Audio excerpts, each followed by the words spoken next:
G'day guys, welcome back to the Boundary Run. Jesus Christ. Alright guys, here we are. Massive game today, of course. I don't think it's not really a statement that needs to be said, but of course it is. The Giants, if they win today, they make finals. Simple for them. They win, they're in. They lose, they're out. Bulldogs fans will be watching around the country, seeing if their dogs can scrape into the finals once again. But they're up against the most informed team in the comp. We've had a lot of games this season, and it couldn't be decided this final 8 until this final game. The umpire sets it up at Marvel Stadium, and here we go. Umpire thumps it down. Briggs and De Koning in the middle. De Koning gets it down. Green did well. It's Tom Green to Cornelio. Now Kelly will get the first clearance of the afternoon. Drives it inside the forward 50. Good spoil from the back there from Newman. Akers gathers it out the back. Does well to Kemp. Now Sard. Works it out wide. Not the best looking kick. Cottrell had to work for it. Couldn't gather it. Ash worries him out of it well. He keeps it in bounds. Well done there from the redhead. Keeps it in bounds for the moment. But the umpire calls for it in the end. So it looks like Harry Himmelberg has gone to Mackay, and Jack Buckley will be playing on the dangerous Charlie Curnow. 2 goals from him. He'll be outright Coleman medalist for the season. 1 goal, he'll equal it with Taylor Walker. No goals, and Taylor Walker will be the Coleman medalist.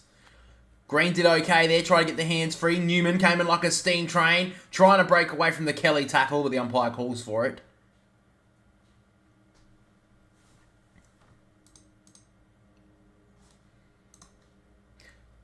Try to take out the ruck there to Koning, but gets out here. The Giants do well. They've started well okay so far.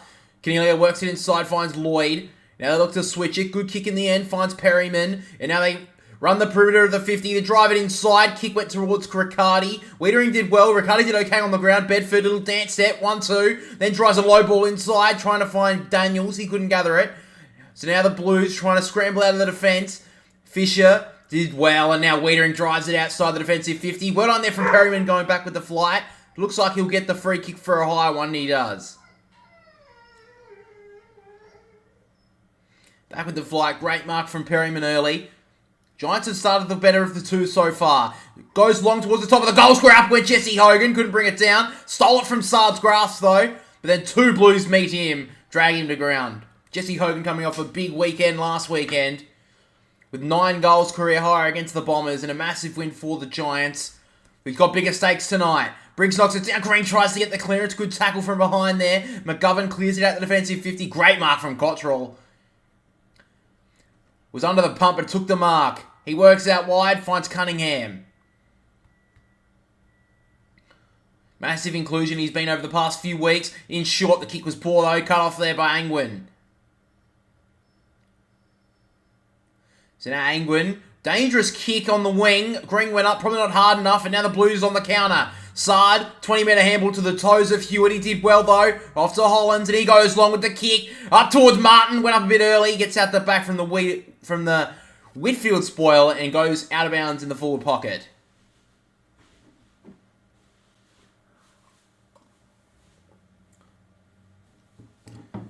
Jack Martin probably best to have stayed out of that contest there. Just drew the extra defender, which caused the heart. Just couldn't get near that one there, Charlie. But forward 50 stoppage here for the Blues. Comes off the knee of Briggs down to Himmelberg, who gets the clearance out of the defensive 50. Great mark from Brown. Going full tilt, arms behind his head, takes a great mark overhead. He now goes long. Up goes Riccardi, just couldn't drag it down. Did well there, McGovern. Took the ball cleanly. Now to Koning, Wiedering. He goes back a little bit further to Kemp, who's been really good this year, especially in their winning streak. The kick is dangerous down the back, but Akers takes the mark.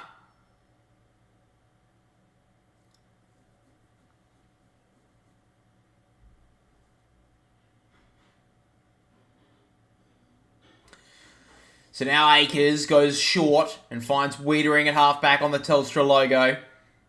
Blues will be playing finals, of course, no matter what today. So the Blues fans won't actually move on the ladder no matter what happens with this result. So they can just relax today. But also, they wouldn't mind getting a little bit of a revenge on last year. Obviously got eliminated on their final game. Wouldn't mind eliminating a team this afternoon. But now Hogan on the wing. Dance steps a couple of ways and then goes with a high ball towards half forward. Brown overran it. Now Green. That's Toby. Drives it inside the forward 50. Akers couldn't read it. Did okay to get it in the end. Gets out the handball. Did well. McGovern had a few early touches. The kick was poor. Cut off by Tom Green. Looking for an option. Doesn't really have one. So he just goes in short. He finds Kelly. Kelly from 55. Drives towards goal for the Giants. Perfect start. He nails it. Oh, you missed it. Okay, I'm an idiot. Don't worry about me.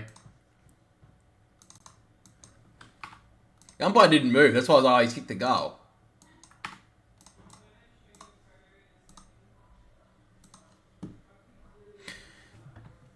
So Carlton a little bit shaky early, which is surprising because the Giants have obviously got way more bigger stakes at hand than this one.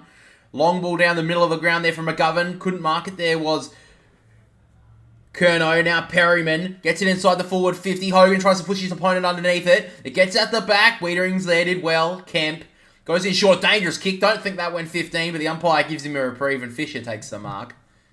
So now Fisher, to top of the defensive 50, is a poor kick. Whitfield cuts it off. Usually a silky user. Goes across his body and Wiedering on the last line takes the mark. So the Giants really locking it in at the moment. Blues look a little bit tentative early. So now Wiedering goes long and wide towards the Koning. Couldn't bring it down. Caused the contest. Briggs just gets the hands free. Only as far as Akers. Akers pushes off of Iden. Gets the handball. Looking for the 1-2 and got it. Breaks past again. On the wing, he got the Blues wave. Cottrell gives it off to Walsh. Had a lead up of Mackay. Went a little bit longer than that. Oh, Himmelberg dropped the sitter. It gets out the back to Perryman. He goes out wide with the kick. Just looking for space. Sard off the ground. Just dribbles it forward to the forward pocket. Himmelberg gathers it, handballs it inside. Dangerous handball. Angwin immediately met by pressure. Now Mackay. Off to Hewitt. Twists and turns. Wheels on his left foot. Good kick into the pocket. Good spoil there from Angwin. Picked up well there from Owies. Over the top. 3-on-1 in for the Blues. They should raffle a goal here. Cottrell suckles it off the ground home. And there's the first goal of this massive game.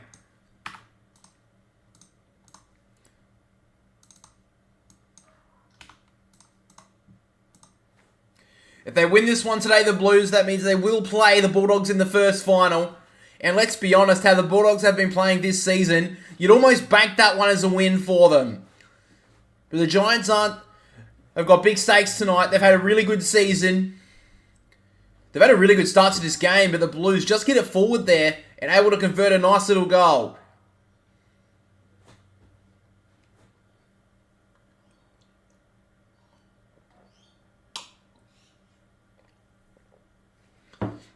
Pretty poor defense there from the Giants. They just didn't get back enough. There was a 3-on-1 for the Blues in the goal square. Able to raffle it, and Cottrell comes home with the first goal. Back in the middle, Briggs, little tap down. Toby Green couldn't gather it. Chera did well. Walsh went to ground, just got the hands free. That was good. Now to Chera. Akers bursting through, couldn't get the handball away cleanly. Hewitt get one in the back, play on. Now Walsh gets it forward, and the umpire eventually does call for the free kick. But it wasn't an advantage. That's really unfortunate because Mackay took that in the forward 50. So it will come back to Hewitt now. He may actually be going with Tom Green, George Hewitt. That will be interesting if that matchup goes throughout the afternoon. But he wheels around now. Hewitt drives a long ball towards Curnow. Got pushed under it a little. Out the back is Ash. Did okay over to Canelio, former captain. On the left boot. He's usually a pretty good user on that left. Goes long down the wing. Wiedering just got the hands up. Couldn't bring it down. But he has some support in Newman. Now to Fisher. Doesn't really have a right boot. So we had to give an inside out a handball to Walsh, who was under pressure, but got it on his boot. Long ball to the pocket. Iden, let it out the back. Blues are there. Always get a little bit worried out of it. Did well there coming. And now with Angwin sends out a nice little torpy towards the defensive 50. Fisher was tackled without it. Wasn't paid. Newman, been in some good form. Twist, goes towards goal. Newman! I think Buckley got that on the line. Buckley just got there, it looks like. Would have been a good finish from Newman. Umpire's call is a behind. It's definitely a point. So it's through for a point. Buckley just gets touched on the line.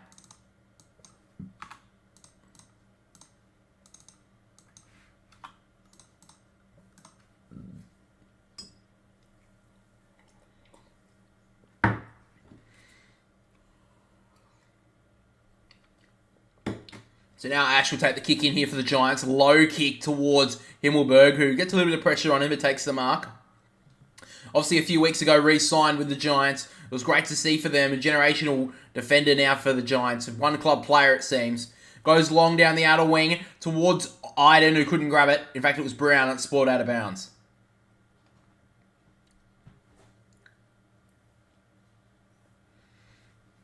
So Phil Davis recently announced his retirement. Is in the box today for them.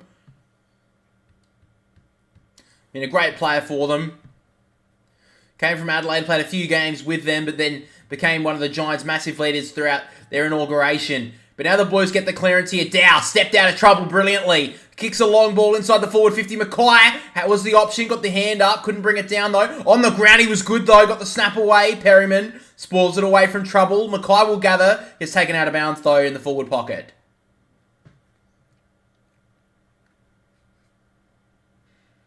So after the Giants had a really good start to this one, the Blues have had a little bit of domination in the past 2 or 3 minutes.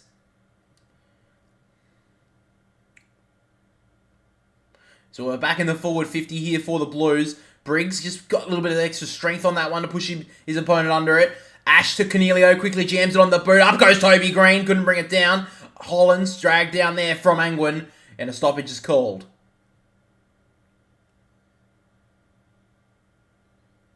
So just outside the forward 50 here for the Blues. De Koning slaps it down. Green did well. He started all right. Handballs it out towards Brown, but it's chopped off. Dow gets it on the boot. Little tumble punt inside the forward 50. Trying to turn out of that gripping tackle there from Perryman was always. And the ball is called to the umpire. About 25, 30 metres out from the Blues goal. Pretty much straight in front. Mackay taking the ruck duties in the forward 50. Briggs knocks it down once again. Angwin almost pushed out of it by Hollands. Great pick up there from Fogarty. Just got the kick away. Cut off there by Himmelberg. Wasn't paid their 15, so now Ash gets out the defensive 50 to Koning. Up with Hogan. Hogan did really well to course the contest. De Koning did well on the ground. Now Sard gets it back inside that forward 50. Just peppering it at the moment here, the Blues. Now Durden gets it forward and finds the Coleman medalist in waiting. And Charlie Curnow, who wheels around and drags it home. One more goal and he's outright Coleman medalist. Great finish from Charlie Curnow. Blues get the first 2. He won it last year. He is 1 away from winning it again this year. They did really well here. Good work from Durden just to read that front and square. Got it forward quickly. Charlie Curnow in front. Quickly snapped around. He just wanted to celebrate. He didn't want to stand around and soak up the moment. He wanted to celebrate with his teammates. Great finish from Charlie.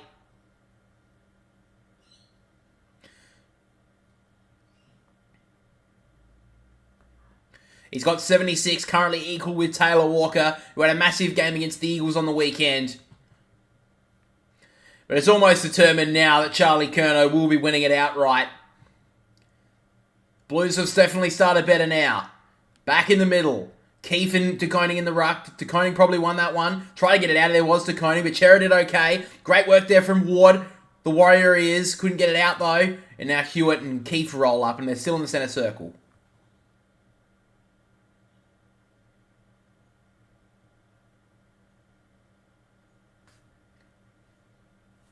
De Koning knocks it down. Ward probably got a high one. Wasn't paid. In fact, it was. So free kick will go to Callum Ward.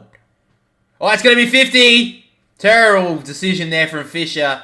I don't know what he was thinking. He didn't throw it back to Callum Ward. He just threw it on the ground. And that is just a woeful decision. That is just very I don't know what that was. That was really a terrible decision. That's just going to give all the momentum here to the Giants because he'll be dragged right to about 30 metres out straight in front of Callum Ward.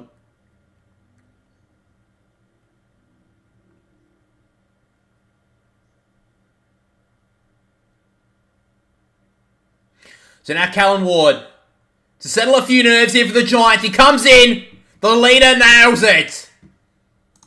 So there's their first for the Giants. And hopefully they can settle a few nerves for the younger players. He's been a leader for so many years, Callum Ward. He'd love to get his team to another final series. But they need to win today.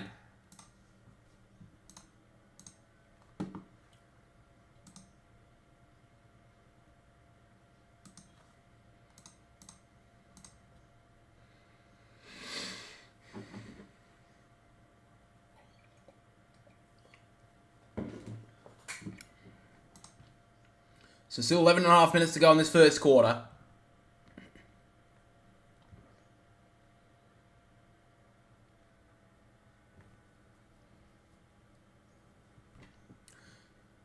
Back down again. Wins it down. There was Keith. Dow. Free kick's been called. It'll go to Paddy Dow in the middle of the ground. He wanted to go. He played on. Giants weren't really aware of it, so eventually he had some time to get inside the forward 50. Up goes Charlie! Oh, soak it up, Charlie. Great mark. He pushed it off Buckley like a ragdoll and just went up. Took a massive mark. That will be a great little photo for the highlight. He needs to go back here and nail this one, Charlie Curnow. This is to win the Coleman in 2023. His last goal, he went straight back and nailed it. He loves footy at the Blues. Came here as a young brother of Ed Curnow. But now he's the number one star at the Blues. He comes in, high ball, umpire does not move. Soaks it up well there, Charlie Curnow. There is your 2023 Coleman medalist.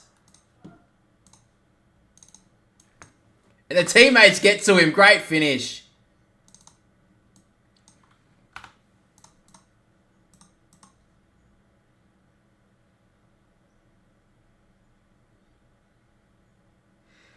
Well, he's locked it up early, and he could have a big night tonight, Charlie Curnow.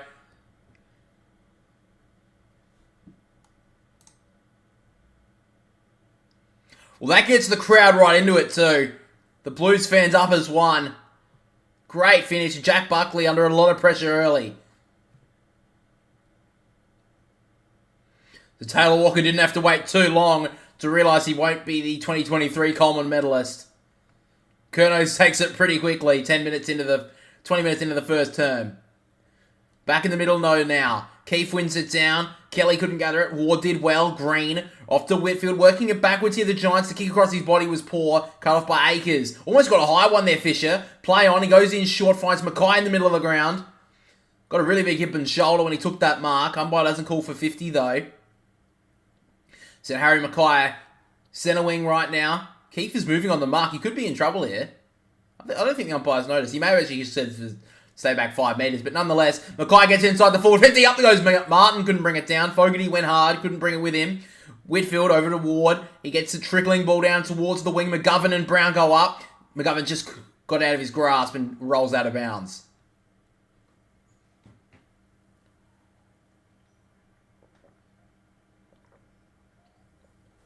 The last 10 minutes, the Blues have had 8 inside 50 to the Giants 1. They're absolutely dominating field position and the game itself. Probably got a high one there. Keith wasn't paid. Walsh dove on it. Just got the handball away. Keith threw that one away. Wasn't paid. Now Dow did well to get it out the back to Sard. And now Akers has had a pretty good month and a half for the Blues. Kicks the ball towards half forward. Whitfield dropped the mark. And now Himmelberg gets dragged down. Just got a kick away somehow. But the kick away there from Whitfield is turned over. Now Cottrell looks for his options, goes long to who else but Charlie Curnow. He drags it down. Wasn't paid. It was paid. Oh, he's in for a big night, Charlie Curnow. He's already got 2. This could be his 3rd already. So he's setting up for the snapshot kick here, Charlie Curnow.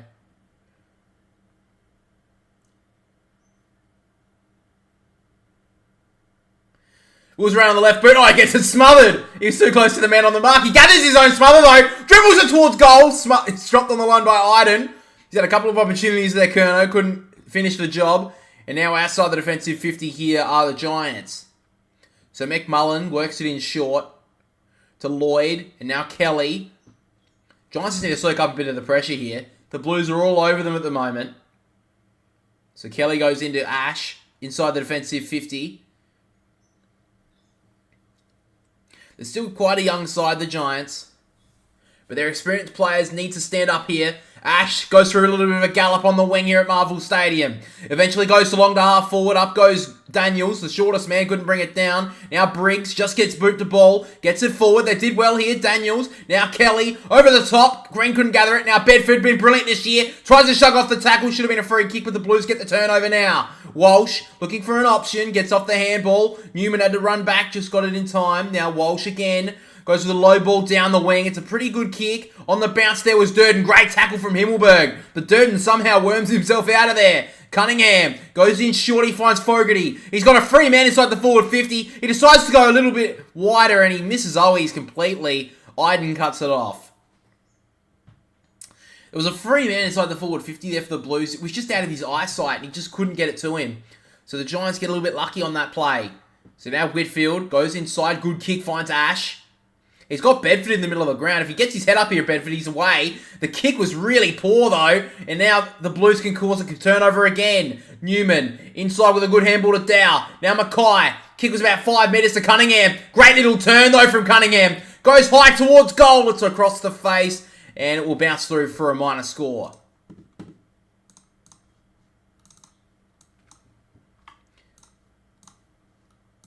Cunningham really strong through the hips there. Just broke that tackle really easily.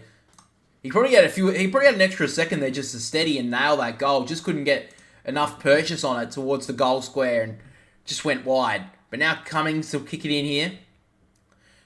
Takes a little bit of a run towards the back pocket and goes long down the outer wing to Koning's all there, but McGovern calls for the mark, takes it, plays on immediately at 50, all on his own here is Fogarty. Doesn't have a lot of options. Runs back behind the man on the mark and goes long to the top of the goal square. Akers at the back, just gets through and runs through for another point.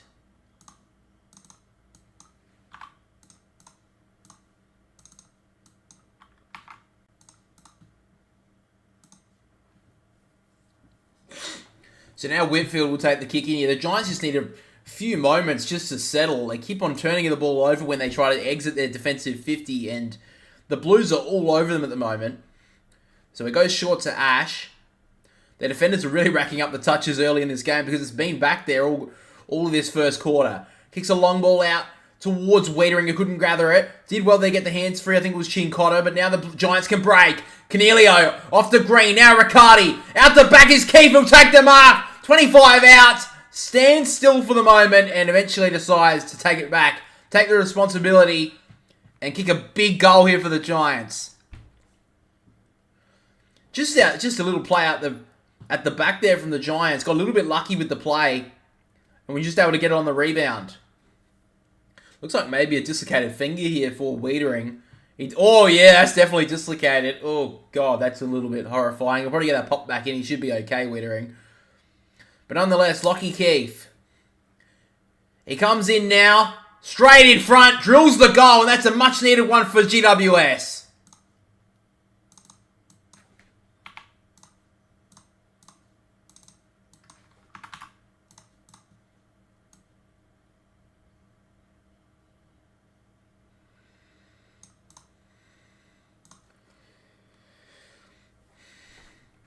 Huge ramifications for the Giants tonight.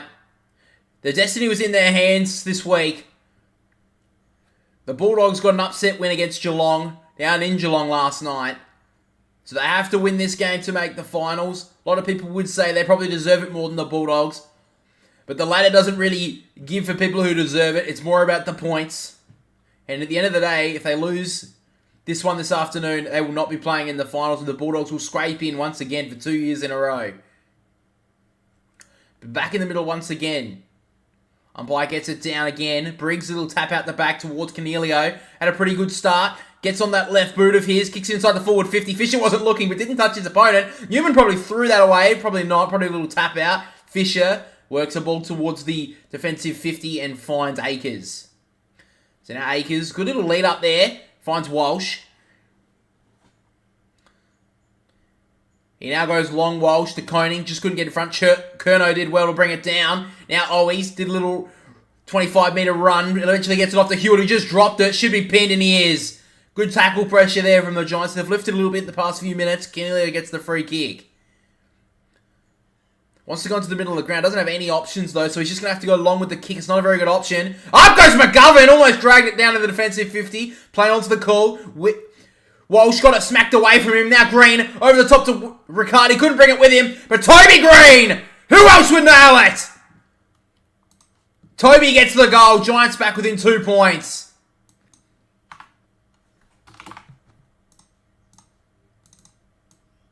For all the dominance of this first quarter from the Blues, Giants only down by 2 points.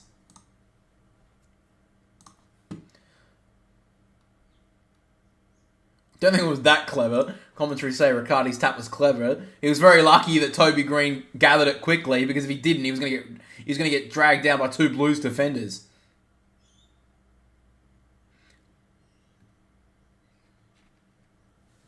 The Giants, a couple of their experienced players standing up in the past few minutes. We've seen Canelio get a couple of quick clearances. And now the Giants back to within 2 points. And they've quietened the crowd a little bit. So we're back in the middle. Briggs wins it down. Canelio coming through once again. Couldn't bring it with him. Ward almost kicked de Koning in the hand. Play onto the call. Ward always at the bottom of those packs. Now Walsh tackles well on Green. It'll be another stoppage. True centre of the Marvel Stadium. Briggs' little tap down again. Kelly got bumped really hard there from Akers. Now Walsh did well to handle out the back. Cunningham to Fisher. Can't get the hands free. Blistering tackle there from Whitfield. Gets the free kick holding the ball. Great tackle there from Whitfield. He just pinned the arm of Fisher. He's made a couple of mistakes early in this one. So now Whitfield gives off the handball. The Giants can get it inside the forward 50. In front is Hogan. Good spoil there from Kemp. Now Walsh turns into trouble. He's gone. Toby Green gets him. And Toby Green, a chance here to give the Giants an unlikely lead. Don't know what Walsh was thinking. Just turned into so much traffic. He had some space, but he just turned straight into Toby Green thinking he could take him on.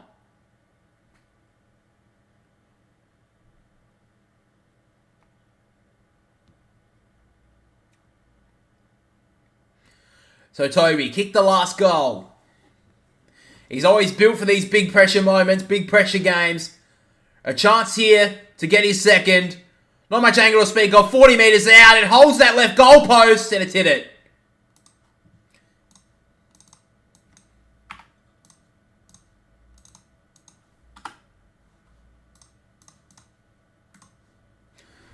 So McGovern will take the kick in here for the Blues. Had a good start. He decides to go long down towards the interchange gates. Wrestling hard there was Curnow. Just pushed Buckley straight out of that one. He goes to the kick down the wing. Durden wasn't ready for it. Somehow gets slapped towards Hewitt. And now the Blues are inside the forward 50. Getting back hard was Lloyd. He did really well. He had to get that spoil in or the Blues were home for a goal. Himmelberg works it out wide. Daniel has to work hard to get to it. He did well. Turn Chincotta inside out. Inside kick was good and finds Cumming. He plays on in towards Tom Green, who takes the mark at half back. Just under 3 minutes to go in the first quarter. Tom Green has the footy. Doesn't have many options, so he works it out wide. Too much for Ash. Goes out of bounds.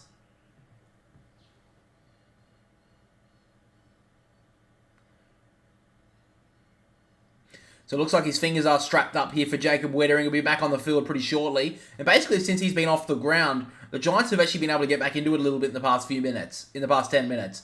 But back in the ruck, Briggs takes it out of the ruck, then drop the ball. Play on. Now Fisher, at the back of the stoppage, gets it forward. Ash sitting in the hole, gets it slapped away from him. Curnow did well. Durden, off to Cunningham. Pushes away Whitfield, gets off the handball to Walsh. And Walsh goes into the pocket. Cunningham go back. Cumming couldn't bring it with him though. But happy to slap it out of bounds.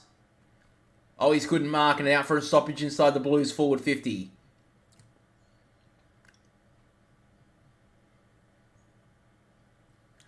Two and a half minutes to go first quarter. Blues had a blistering start to it, but the Giants kicked the last 2 goals.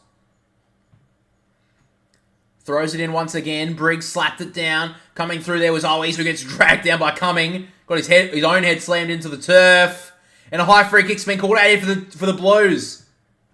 So Always gets the free kick. The non-controlling umpire has paid that decision. We'll have to see the replay for it, but he was in a pretty good spot to call that one. Been pretty good this year, Matt Always. In the play, where's the high? Oh, it's there.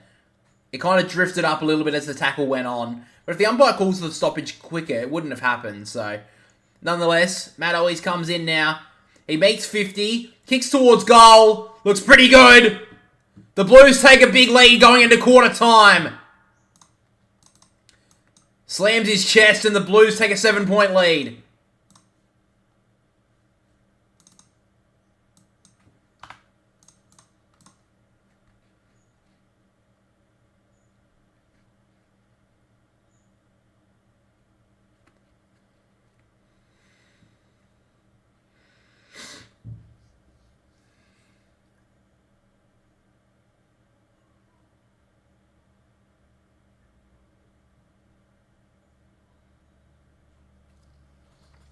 With just a minute and a half to go in the first quarter, Blues have a 7-point lead.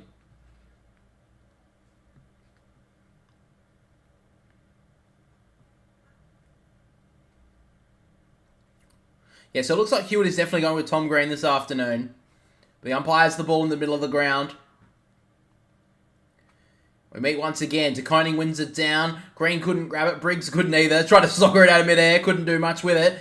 Trickles out the back towards Akers, who gets the ball to boot. Always with that tumble punt towards the forward 50. Up went Curnow. Almost dragged it down. Now Cunningham. Almost got it stolen from Curnow. Just get the hands free. Always out to Chera. Now Hewitt. Usually a pretty good ball user. High ball inside the forward 50. Akers back with the flight. Good spoil there from Perryman. Angwin. Works it out the back to Cumming. Just gathered it well there, Ash. The tumble punt outside the defensive 50. Gets out the back of Bedford. And now Lloyd running with Hollins. Did well to get the handball out the back, but missed Bedford. Bedford, great pickup with the one hand. He did well. The handball into Whitfield was brilliant. And now the Giants can go. Off half back is Lloyd. Off to Green. Green with a short kick. Great find.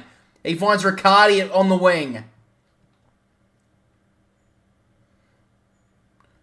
So he goes back to Ash, trying to set up a long kick here. Ash goes towards forward 50, up with Toby Green, almost dropped it. Did well though, and a low ball inside the forward 50, just out of the grasp of Daniels. Now the Blues can on the counter. Sard out the back here for Fisher, to Akers on the last line. He's got a lot of pressure on him here, Akers. From Cornelio, just gets the kick away, only towards the forward 50. Great mark going back with the flight there from Angwin. They've got a late chance here, the Giants. He's got to go pretty quickly though. He's got 15 seconds here for the Giants to get a late one.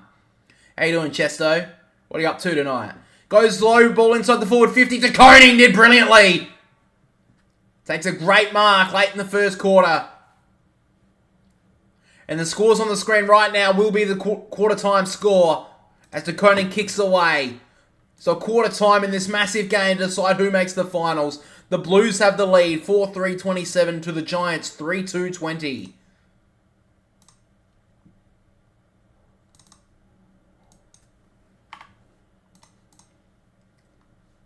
Alright, I'll bring up the statistics now, guys.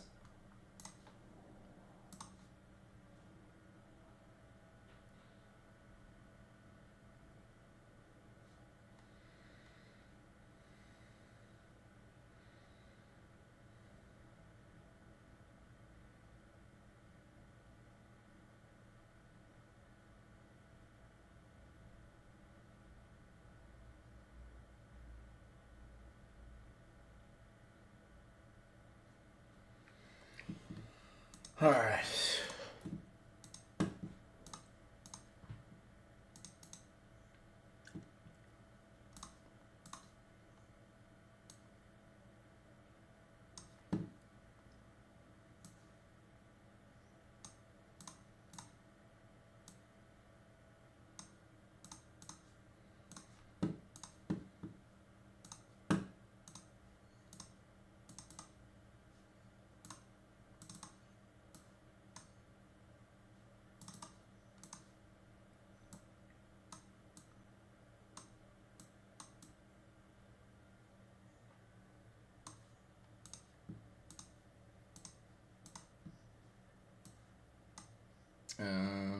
This one.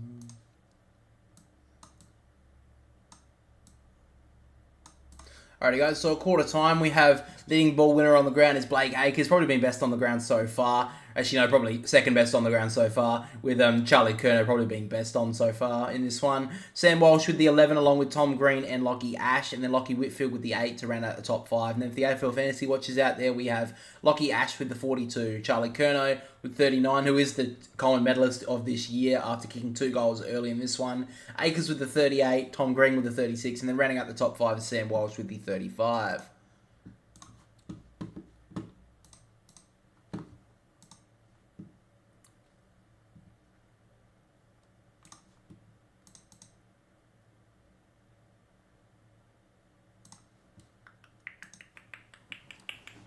Oh, my neck. Christ almighty. Oh, God.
Oh, God.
Alrighty, guys, so the second quarter is underway right now. Giants are probably a lot closer than what they really should be. The Blues start off brilliantly. Great tackle there from Cornelio on Dow. And then Briggs got dragged down. Did well there, the Giants, and they should get the first clearance. Kelly just got the handball away, and now the Blues with great pressure. Drags down Whitfield, and now the Blues will get it forward. Handball from Chera, just didn't read it well there. Was the Blues forward who ran forward. Just couldn't get towards it, and Iden, great kick out wide, finds Bedford. Wants to go immediately. Lloyd over the top to Whitfield, who kept on going. Little ball inside the forward 50 was brilliant. And finds Jesse Hogan.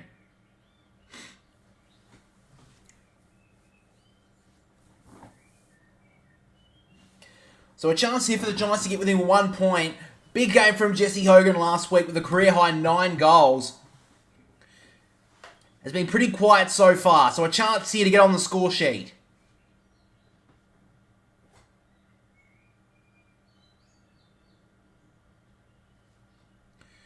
So Jesse Hogan now trots in for goal. About 35 metres out. Slightish angle. He kicks towards goal. It's a brilliant kick. He's in some hot form. And now's a big one.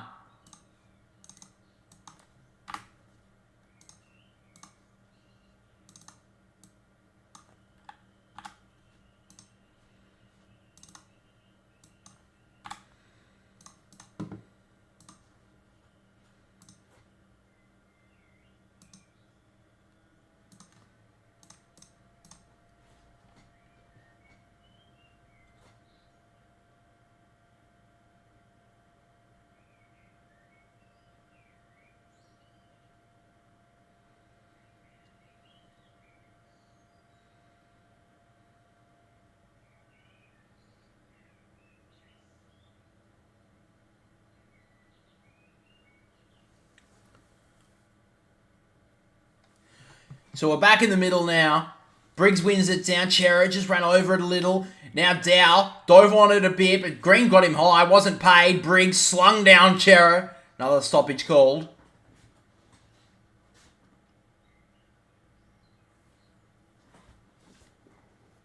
So we're back in the middle. DeConey knocks it down. Gets a little soccer out of that one there, Ward, but the Blues do well. Cunningham to Akers out wide. They can get this ball forward. The leading Mackay. The kick had a little bit too much on it. And it gets out the back and out of bounds. So if Harry Mackay can start firing with Charlie Curnow, the Blues could be anything in 2023. But he's just a little bit out of sorts at the moment.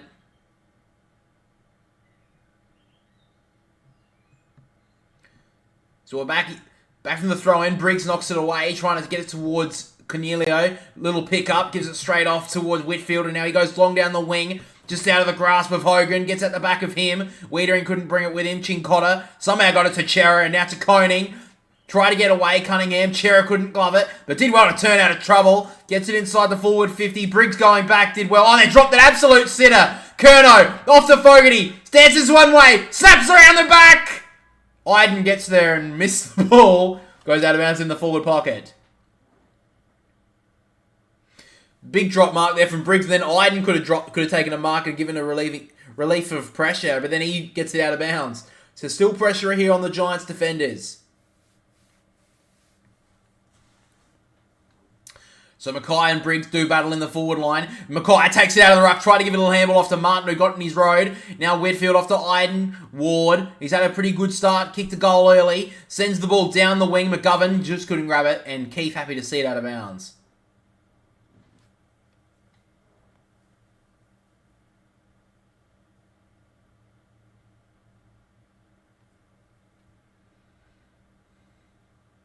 So it looks like Lockie Keith is maybe playing a little bit of a tagging role almost on Wiedering this afternoon. So very interesting how that battle will go. Obviously the battle on Hewitt and Green. Green will definitely won that one in the first term. Brown took the mark and then immediately gave off the handball. Really weird decision. Just couldn't. No one knew he was going to give off that handball other than him. He did well to get the ball back, but then Daniels couldn't gather it. Dow gets the kick towards the forward 50. He got slammed as he kicked, and it'll be coming back to Dow on the wing. So if anything, that's probably a little bit of an advantage to the Giants because now they don't get that ball forward. And the Giants have time to get back. But now Dow, little kick over the top of the man on the mark, finds Chera, about 55 out from goal. Has a little bit of space and kicks it long. High ball towards Mackay. Got the hands up, couldn't bring it down. Bedford slapped it towards Whitfield. Great pressure there from Akers. Ash probably got a high one. Played for it a little though. Dragged down in the forward pocket. Umpire calls for the ball. Probably Ash there. Probably was a high one, but he played too much for it. The umpire wasn't falling for anything. So not too far out from the Blues goal. Probably won that one down there. Free kick will go to Kieran Briggs in the back pocket.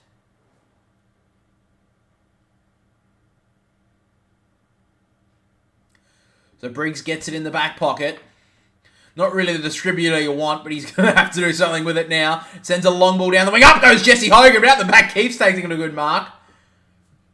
Probably should have been an unrealistic attempt against Jesse Hogan. He didn't get a hand on that one. But nonetheless, Keith will take it. Defensive side of the wing. Drives a long ball on the outer play here. Great work there from Wiedering just to push Toby Green under the football. And take a good mark. So the man who's been playing on him all afternoon so far, Keith, was just kicked it straight to him there. He works it in short and he finds McGovern. So the Blues looking for a switch now. Fisher, in fact it's Newman, sorry, in the defensive 50. Doesn't have many options to go to. A little bit stagnant here, the Blues, at the moment. So he goes back out wide to McGovern. Giants have actually done really well to lock this one up and get the slow play here from the Carlton.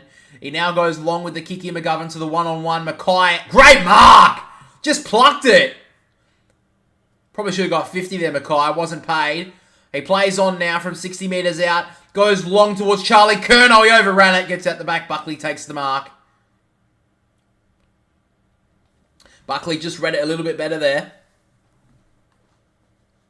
He goes in short. He finds Lloyd. Lloyd, little lead up there. Was good there from Whitfield. Just trying to pick through the press here of the Carlton. And now Perryman gets for a long kick to the one-on-one. Hogan got the hands up, just couldn't mark it. Gets at the back. Bedford puts on the pressure. Wiedering did well, though. Gets off the handball. Ducked the head there. Should be in trouble and is. Great work there from Lockie Keith. Dow pinned. Did well there, the Giants. And they've got a couple of options inside the forward 50. And a great kick from Keith. Finds Toby Green on the lead. Don't know if Lockie Keith is known as a good distributor at the Giants, but that was a brilliant kick. A low ball, no defender could get near it, and Toby Green with a great lead-up play. And if he can kick this here, if there's a score here for Toby Green, this will be the first time tonight the Giants will be in the 8.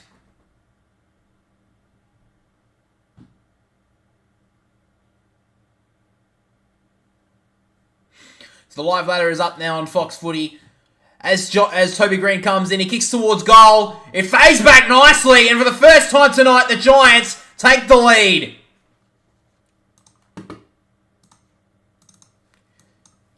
He missed one a little bit earlier, Toby Green, but there wasn't enough pressure on it.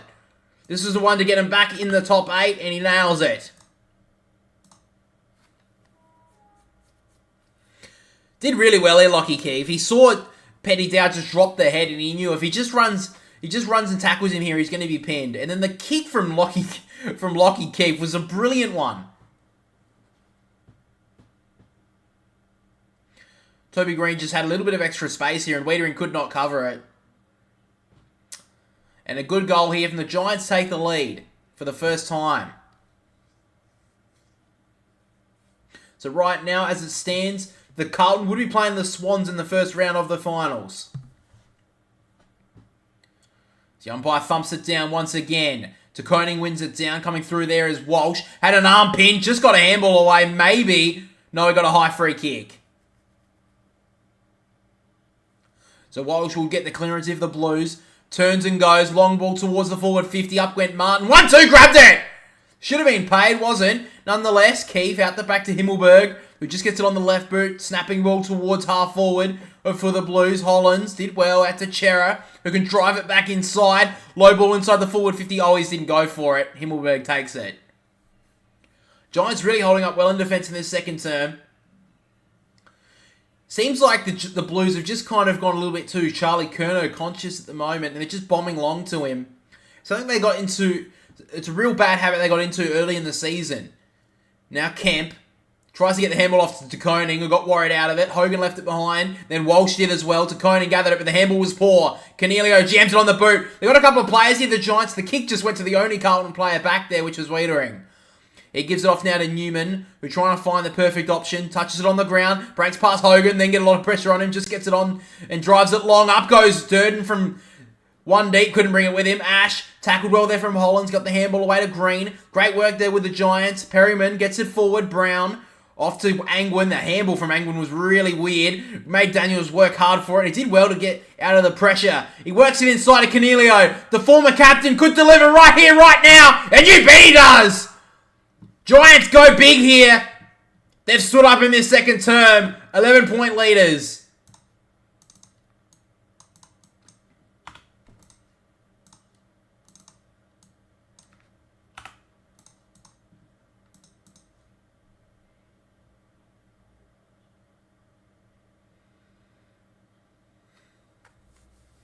Great work there from Daniels on the wing. The handball from Angwin was a really hard one to judge, but he just was able to just shake off Chincotta with the chase. Went back inside, had a little bit of composure just to find Cornelio on 50, who just broke it and nailed the goal. So for the Giants, having a really poor start to this game, they've taken a good lead at the moment in the second term. And the Bulldogs fans would definitely be a lot more nervous now than what they were early in that first quarter. Bounces it down now. Briggs in the middle, knocks it down towards Kelly. Couldn't bring it with him. Cornelio's really lifted. Gets out the handball to Kelly, and now Callan Ward eventually gathers it. Has a little bit of space to work into here, Callan Ward. Great little kick to find Daniels about 60 metres out. He has an option, a little bit wide, but of course it's Toby Green, who takes the mark. About 35 metres out, Toby Green takes it, and a chance here for a game-high lead. He's already kicked 2, Toby Green. He's looking ominous early. Everyone was thinking of Charlie Curnow in this one, taking the Coleman medal. But this man is definitely a big-time player. He's always set for the big ones, Toby Green. He'll kick about 40 metres out, 45-degree angle. He kicks towards goal. It fades a little, but it comes back nicely. Toby Green drills it. 17-point leaders now at GWS. And the crowd is a little bit silent at the moment. The Giants won't, the Blues won't miss the finals or won't even lose position on the ladder if they lose this one. But there's a lot on the line for the Giants and they know it. They started very tentatively early. But now they're kind of freed up a little bit. And Toby Green's already got 3 first half goals with 11.5 minutes to go in this second term.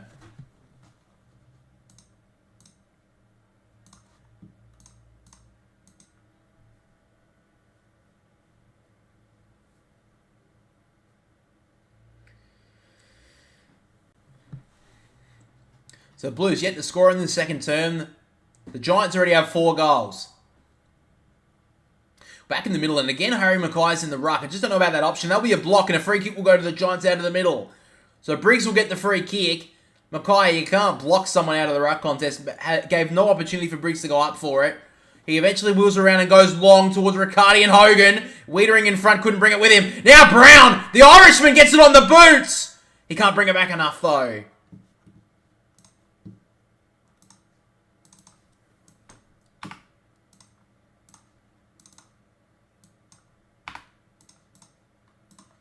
So now Adam Sard in the defensive pocket. Was off the ground for quite a lot of this second quarter so far. Coming from 4 deep, spoils it forward. Lloyd, straight off to McMullen, who gets it smothered out of bounds. Late inclusion, McMullen, he came in for probably the best defender in the comp at the moment, Sam Taylor, who was out with a hamstring injury. They gave Sam Taylor every chance to get ready for this game, but he just couldn't get up for it, and he had to come out. And Charlie Curnow has started really well so far. Hasn't really seen it much in his second term, though. So about 65 metres out from the Giants' goal, Briggs wins it down, thumps it forward, only as far as Akers, though, looking for a handball option, then just gave it, Fisher made it his problem. He got us under immediate pressure. Newman did well, though. Cunningham back to Akers, who just jams it on the boot, towards the wing. Going back with the flight was down as a great mark. And he immediately wants to go. Walsh has Newman riding shotgun, and then a little lead-up play was brilliant, finds Owies. So he takes it at 50, he plays on now, Owies. Goes long towards the top of the goal square. Going back was Martin. Couldn't bring it with him. Now Cottrell gets the hit free a little. And now gets dragged down from Perryman. Gets the kick away and went 4 metres. Hollins off to Martin. High ball towards goal.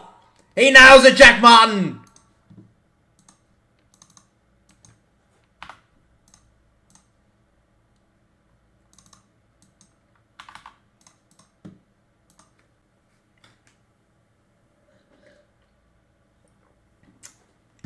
Big goal there from Jack Martin. He's going to be important in this final series because they'll be coming up against the best defenses in the comp, and they won't be able to get easy. They won't be able to get the easy ones for Charlie Curnow and Harry Mackay. So he's going to have to be big. He's going to be very important.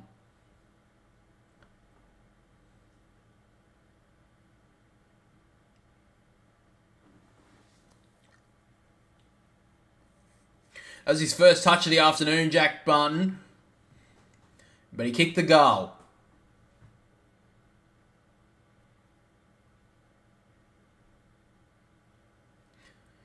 So Harry Mackay in the middle once again. He wins it down this time to Walsh. Now Chera, he'll get the clearance with the left boot. It's an absolute floater towards the wing. Durden did well to tap it to himself, but the handball was poor, cut off there by Lloyd. Ward works it back to Iden, who's got a bit of time.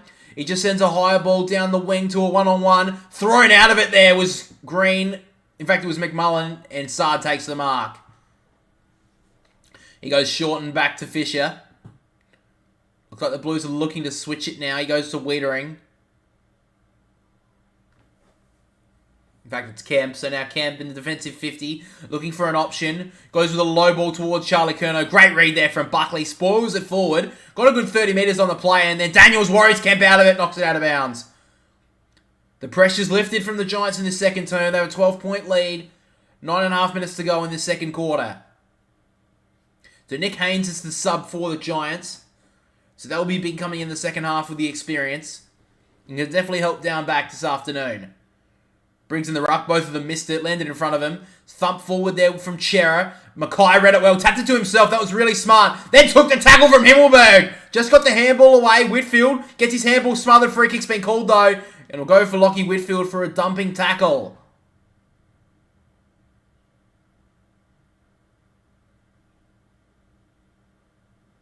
So Lockie Whitfield gets the free kick. We'll see what it's for. It's for a bump in the back. So yeah, probably a back in the free kick. So now Kelly has the football. True centre wing. Always a great ball user. Goes long to the pocket. Going up with Toby Green. Didn't get a hands to it. McMullen slaps it towards the boundary line. But Daniels kept it in bounds. Only for a moment. And then Chincotta cuts off the mark. So now Chincotta in the back pocket. Doesn't have many options. So he decides in the end to go long down the wing towards Martin, who did well for the contest. Mackay claims the mark. Don't think anyone was fooled by that, including the umpire. It'll be ball up.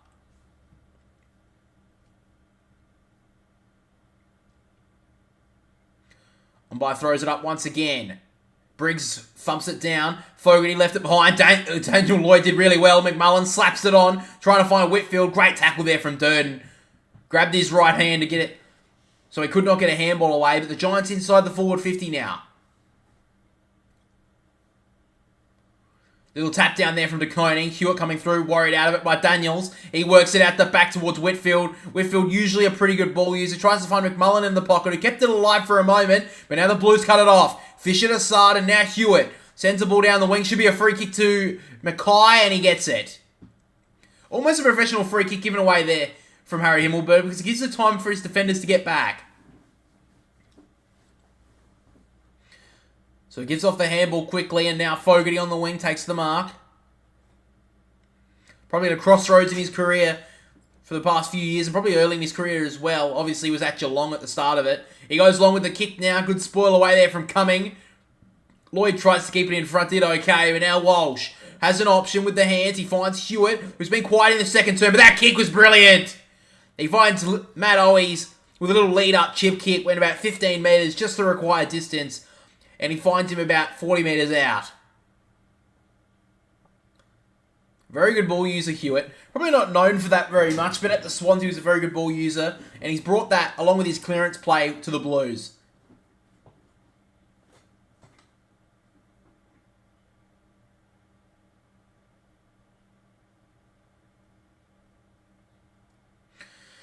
So Owies, he'll kick this from about just inside the forward 50. He comes in now. Umpire does not move, and the Blues back to within a goal. The Blues are not giving up this spot. They're not giving this final spot up very easily for the Giants.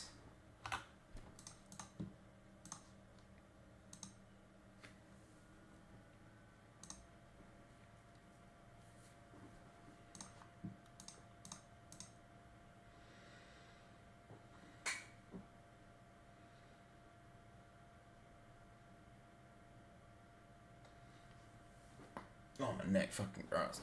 So about just over 6.5 minutes to go in the second term.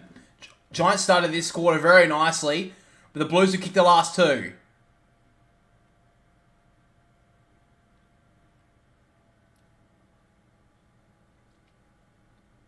Charlie Curnow back on the ground. He's been off for the past few minutes. Back on now, though. We're back in the middle of the ground. Both of them meet each other, but Briggs gathers and gets the clearance. Long ball should be cut off, and it is by McGovern.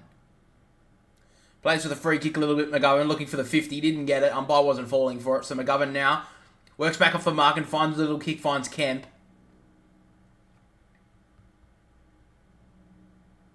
So now Kemp went one way, then got Riccardi misfooted and eventually drives it long towards the wing. Great work from Buckley. Took the mark. Lowered his colours a little bit in the first quarter, Jack Buckley. He's been brilliant this year, but he's done well so far in the second. So now Buckley goes with a really poor kick down the wing and it's cut off well there from Newman. Been in career best form over the past 9 or 10 weeks, Nick Newman. Obviously gathering a lot more disposal, but not only that, but he's playing really well as that defensive in the back pocket as well. As always defending first, but then getting the possession. Iden with the handball, tried to get it towards Green, he couldn't though. Now Hollins jams it on the boot inside the forward 50, going hard. There was Mackay. In fact, it's Cottrell. Led up nicely there, the wingman, and Cottrell takes the mark.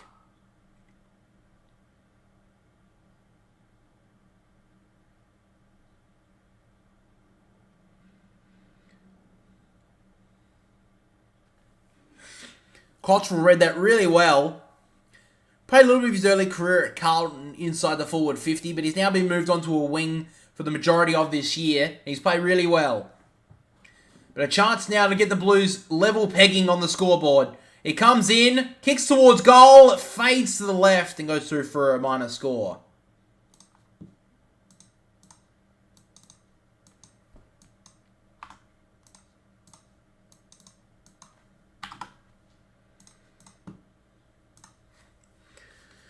So Himmelberg will take the kick in here for the Giants.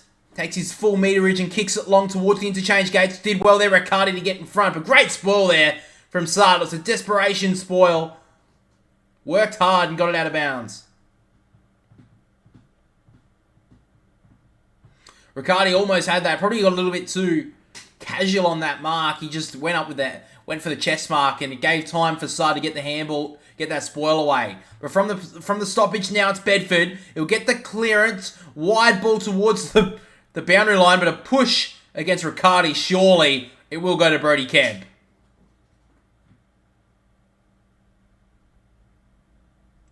And then it'll be a 50-metre penalty here against Riccardi for moving on the mark. So he's given away 2 inexcusable plays there, Riccardi. He's got to get better than that. And now the Blues will be escorted 50 metres forward. And they'll be on the 50-metre line. He gives it off to Fisher, who's all on his own. He's got Walsh riding shotgun. Had to get it on the right boot, though, Fisher. And now high ball towards Cunningham. Couldn't bring it down on the 3rd grab. Now Iden gives it off to Green. He has time to get it off to Whitfield. Whitfield with the underground handball was really... Got a really weird bounce there, Bedford. Now Ward probably got held without it. Now Fisher as well. Gives it off to Newman, who gets it inside the forward 50. Across his body now. Gives it off to Cunningham. Little handball off to Hollins, who goes to the inside. Out of job. Brilliant! Hollins did brilliantly there, and the Blues are back in front.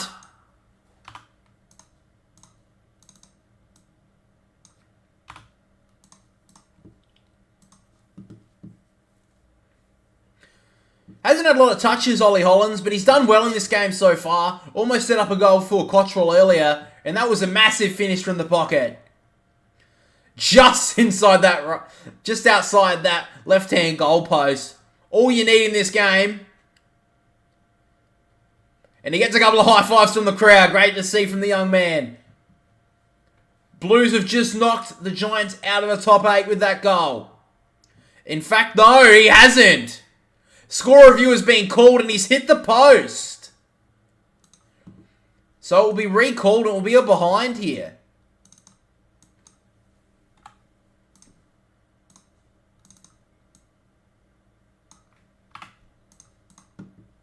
So the Giants are back in the 8 with that decision. The finest of margins in this game.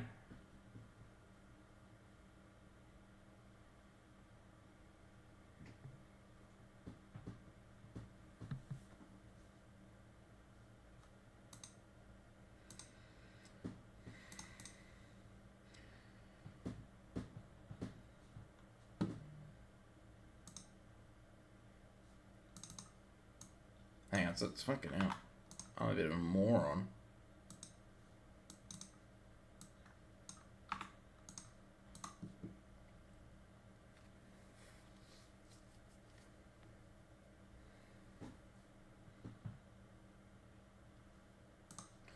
So the Blues fans not too impressed, but if it was going, I'm sure going against them, they don't really like much going against them, the Blues fans. But nonetheless, now Himmelberg gets the kick away down towards the wing. Up goes Briggs, couldn't bring it with him. Hogan was pushed down in that play. Fisher gives off the handball towards Akers. The handball was smothered, but the ball didn't go out of bounds. The Giants get the ball forward now. Towards half forward is McGovern, who gets dragged down here from Green.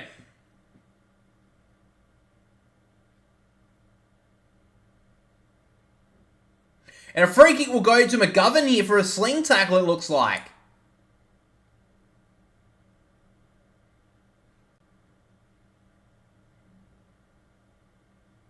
So free kick has gone to McGovern here for a sling tackle.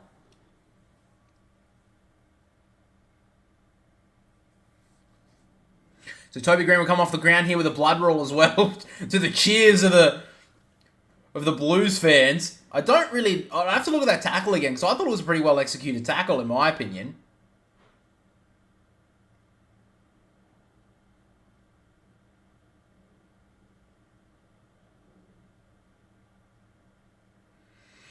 So McGovern will get the free kick at half-back. 3.5 minutes to go in the second term. Giants up by 4 points. Goes long with the kick. De Koning went up. Couldn't bring it with him now. Green. Tackled well there from Dow. Just got the handball away. Briggs kicks it straight into his opponent. But now the Giants get the ball. Ward stepped well. He has a bit of space. But he's going to get dragged down by Sarge. Just got the handball away. Kelly. Off to Himmelberg. Now Cornelio. Dragged down from 2 Blues. And the umpire calls for the ball. 3 minutes to go in this first half that means so much to so many. In the ruck, De Koning takes it out of there, handballs it back to Fisher. He sends the ball long, going hard there with Cunningham. With Mackay. Did well and it gets sport out of bounds. What's the tackle? Oh, I don't know about that.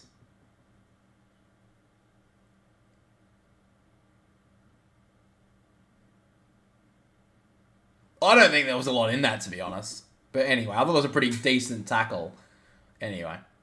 Maybe not. Nonetheless, gets off the handball here, Green, but only as far as Fogarty, who gets it on the boot. Big inside the forward 50, pushed out of it there, was coming, playing for the free. Mackay did well to get the handball out. Now Dow went to ground, dragged down well there from Ward. Did well to not give away the free kick, and a stoppage is called inside the forward 50 for the Blues.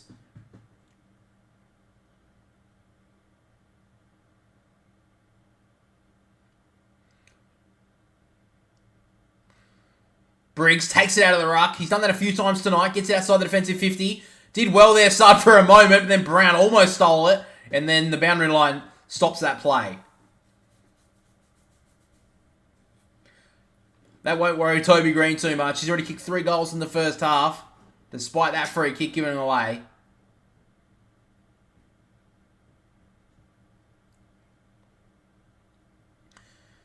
Briggs knocks it down once again. He's dominating the ruck contest so far. Akers just breaks away nicely on Bedford, and he gets the ball back from the handball of Dow. Now Walsh over to Hewitt. Did want to get the hands free. Now Fogarty can usually find an option, and he does. He finds the Koning, who just wanted inside the forward 50, and a chance here for a late one to finally give the Blues back the lead. He's looking for a handball, but he doesn't give it. So with under 2 minutes to play as he kicks this ball, the Blues may very well have a half-time lead.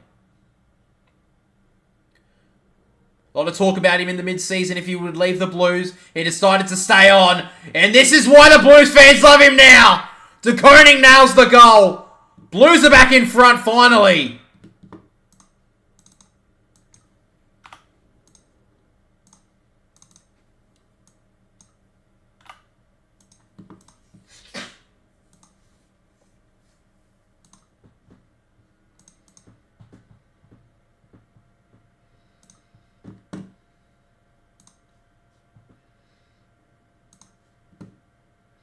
So with that goal now, the Blues have knocked the Giants out of the 8. The finest of margins this game will bring.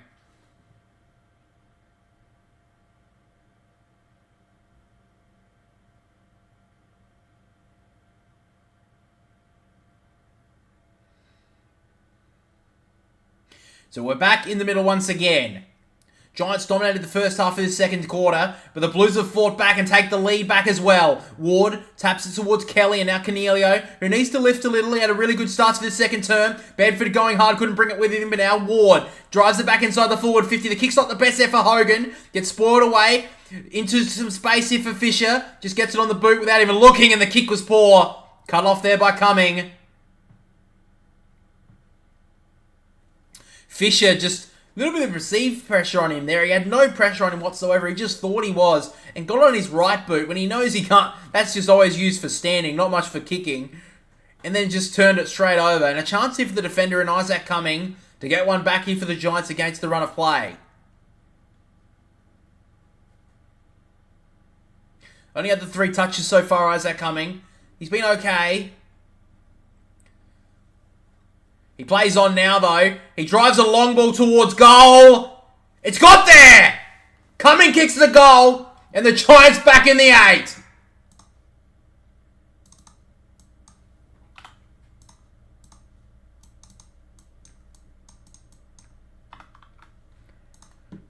Hi, Daddy. How you doing, man?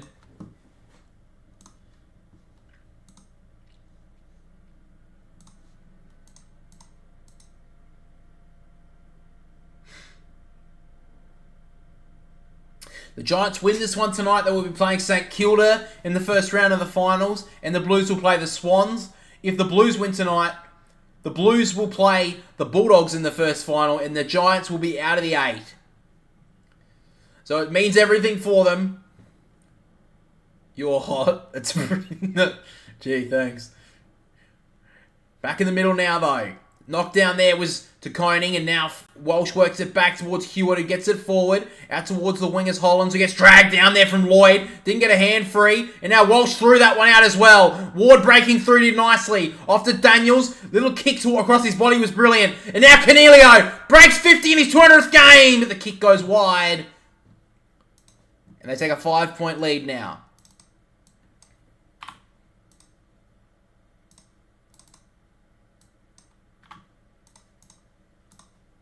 So now McGovern will take the kick in here.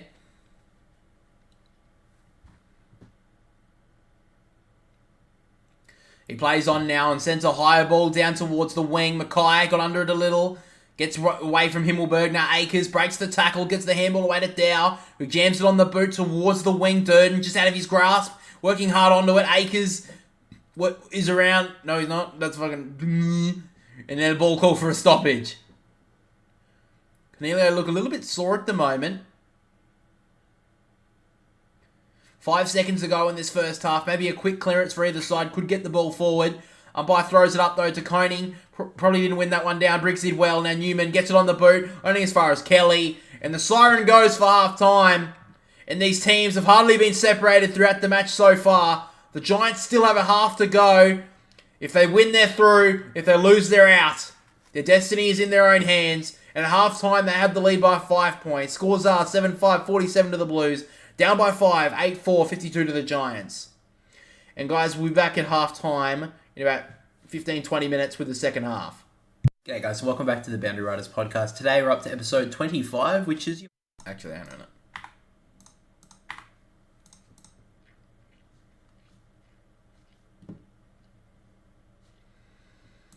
Just going to bring up the statistics, sorry guys.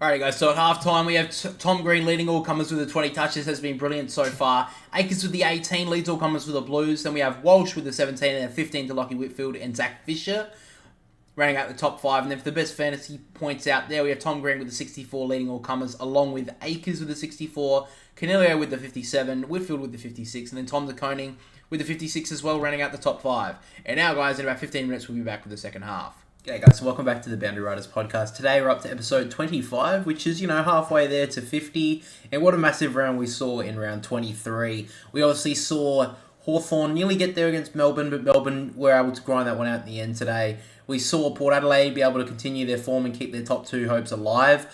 The Brisbane earlier in the round beat Collingwood. And what we're going to start off with today is, of course, the Swans and the Crows game. Now, you can see here... Swans fan, I'm sure there'll be maybe a few of you who joined the podcast today, and if you are, welcome. This is going to be 100% my opinion on how that decision came to light, and if I believe it was the right call, and I think the umpire was in the perfect position, and I can't even lie, that was 100% a goal. I've looked at it. Last night, I was looking at it thinking maybe there was a way it hit the post, and we just didn't get a frame of it. But that was a goal to the Crows. They got robbed of that goal and potentially lost 4 points. And the reason why I say potentially is there was still 80 seconds to go. There's no way of knowing if Sydney were going to get a clearance, get the ball forward and kick a point, make it a draw, or kick a goal and win the game back. So I understand why the AFL have not made that decision to reverse the scores. I would have been interested to see if they would have reversed the scores if it was the last kick of the game, if it was like on the siren from Ben Keys. That would have actually been quite interesting. But with 80 seconds to go, there's still so many variables. They can't overturn the decision. And, I mean, it's very disappointing for the Crows that they can't do much about it. But again, this is just another, score review blunder that, the system is wrong. And I know that the system would have changed that decision, but in the end of the day, there should have been the system as a whole, even the way that it was handled is wrong. It's been wrong for a long time. It takes too long. So there's not just... It needs a complete overhaul at the end of the season. The technology needs to be improved drastically, as we saw last week with the Carlton Melbourne game. And it needs to be done a lot better in the game itself and how it's dealt with from the umpires on field. I think that this is almost well overdue, that this needs to be improved by the AFL. They've not put enough money into it, and they can say till the cows come home that they put a lot of money into it. Well, you didn't use it in one of the biggest times that has cost potentially a team a final spot. I'm not going to say that it did cost the Crows a final spot, because even if the Crows went against West Coast, which, let's be honest, I mean, I know we'll talk about the West Coast Eagles a little bit later, but they were going to beat them. But the thing is, GWS, Bulldogs, and Sydney, I mean, they all could still have won next week, and it won't make a difference. We'll obviously see what happens, and the Crows wouldn't have made the finals anyway. We'll talk a little bit more about the game itself from the Swans, but basically that was just a huge blunder from the AFL. The apology from Gillon McLachlan means jack shit for Crows fans. And to be honest, as a Swans fan at the end of that game, it was a pretty hollow feeling. I'm glad that the Swans have now made the finals, but it's not exactly the way I wanted to see it happen. You want to win on 100% fair points, and I mean, the Crows very well may have stolen that game from the Swans, and how the Swans played in that last quarter, they probably deserved it. But at the end of the day, the AFL, the thing is, you can't change the decision now, and I know it's hard for me to say that without a little bit of a biased thought, but there were still so many variables in that game, and there's so many variables with 80 seconds to go. I know the Swans didn't kick a score in those 80 seconds, but it's a lot different starting the ball in the middle of the ground with a 6-6-6 than starting the ball at fullback, kicking the ball down the line. So, I don't know. I think it's very... I just feel sorry for the Crows fans. I feel quite sorry for the Swans as well. I don't think that the Swans... I don't think it was rigged by any fucking means. I don't know why people would think it's rigged. I mean, the Swans aren't exactly protected by the AFL, I'm going to be honest with you. They took away their money supplement that they needed for people because Sydney is a fucking expensive place to live in because of that. And they're not exactly winning free kick counts every single week. It's not like there's a couple of other teams in the competition that win them every single week. Bulldogs! But I just think it's a bit crap. That it's crap on all sides. And look, I think it's pretty... I'm going to be honest with you. I think it's a little bit unfair that the umpire has been let go. I know that people will say otherwise and he should be sacked for life. I understand their opinion. But there's been so many umpiring decisions this year. Why does this guy have to suffer because of one mistake that he made? When we have seen multiple mistakes per game, per quarter, every single game this season. And because this guy has... he's done it definitely at the wrong time... But he's made a human error, as what Gillon McLachlan was saying. Why aren't we... They're not picking umpires on form. They're not picking them because we see the same umpires in every single week and they're not getting any better. So why do we have to take all our blame on this one guy? I mean, I feel quite sorry for the guy, to be honest. He's obviously, in the heat of the moment, made the wrong call, but I'm sure a lot of us would have made that. I'm sure there would be a lot of us out there who's made some pretty bad calls in our lifetime, and it's unfortunate this happened to him there. But I don't think he deserves to take the brunt of the pain from the umpiring, how it's been atrocious a lot of the time this season. We've seen umpire dissent thrown away, then brought back. We've seen umpiring decisions come back and come forward. I think it's crap that... he's taking the brunt of it. We've seen so many, even players, even this week with the boundary. Like, it was the game against Melbourne and Hawthorn today, which I'm recording this on a Sunday, that was completely out of bounds and it wasn't even called. So, number one, at the end of the year, AFL need to look at the score review, and I think they will, because I think they will want to save face, and the umpiring needs to be looked into review. I'm tired of the AFL having to come out every single week and either defend a decision or come out and apologise for a wrong decision when I don't think there's any sport in the world that has to have an umpiring department or a league come out every single week and say, we are sorry for your decision or we back the umpires. That's crap and it needs to be fixed immediately. But I don't know if it will happen until the end of the season. You can't change rules three quarters of the way through, so they won't be able to, but at season's end, it needs to be seriously looked at, because I would not be the only one out there who believes that the umpiring this year has been below par, to say the least.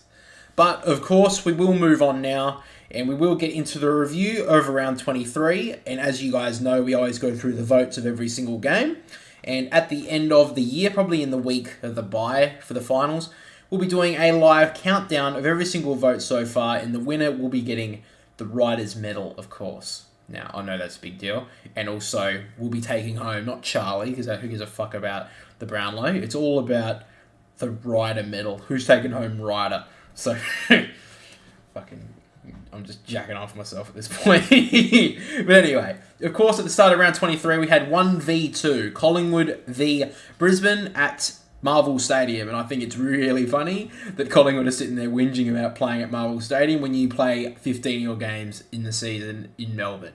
So get over yourself, Eddie, you wanker. But anyway, the Lions went to Marvel Stadium, have a pretty good record over there, and in a shootout, there was 34 goals kicked. They won. And good on Brisbane for winning that game. They are probably in the best form out of the top 4 teams at the moment. And I think they're going to be pretty hard to beat because at this stage, I know they have choked a few times having finals at the Gabba. But I think this could be a bit different this year. We will see as the next couple of weeks roll on. They've got St Kilda next week, which will be a big game for them. But with the votes, we got 3 votes, Lachie Neale, 2 votes, Charlie Cameron, and the 1 vote, Scott Pendlebury. So that were my votes for that game. And I'm also thinking next year when we do the votes as well to try and give, because I know a lot of them can be decided on midfielders because they do get a lot of the possessions. I'm thinking of next year maybe giving a bonus point to maybe a key forward and a key defender to maybe, liven up the points and see maybe if a key defender or something could get more points. Because maybe, I don't know, let's just say Brennan Cox. I don't know why Brennan Cox, of all people, came to my mind. But anyway, for Fremantle, let's say he has a really good game, has 30-odd touches, and he gets the 3 votes. He could potentially get 4 votes for, having a really good game in defensive half. And it's not going to be very often that he gets a lot of votes. So, give him an extra bonus point, and maybe that could give him some extra points going into the end of the season. And then, gives a little bit more of a chance for a key position player to then win the medal next year. I think that should be a pretty cool idea, but if you guys want to let me know down in the comment section. But anyway, we'll go to the next game, which is Richmond versus North Melbourne at the MCG. Richmond farewelling some of their premiership heroes in Trent Cotchin and Jack Riewoldt. Jack Riewoldt, I remember kicking one of the shots for goal and completely mucked it up and missed everything. But he did kick one in the end. That was good to see for Richmond. And they were able to pull off a massive win. For those farewelling their heroes.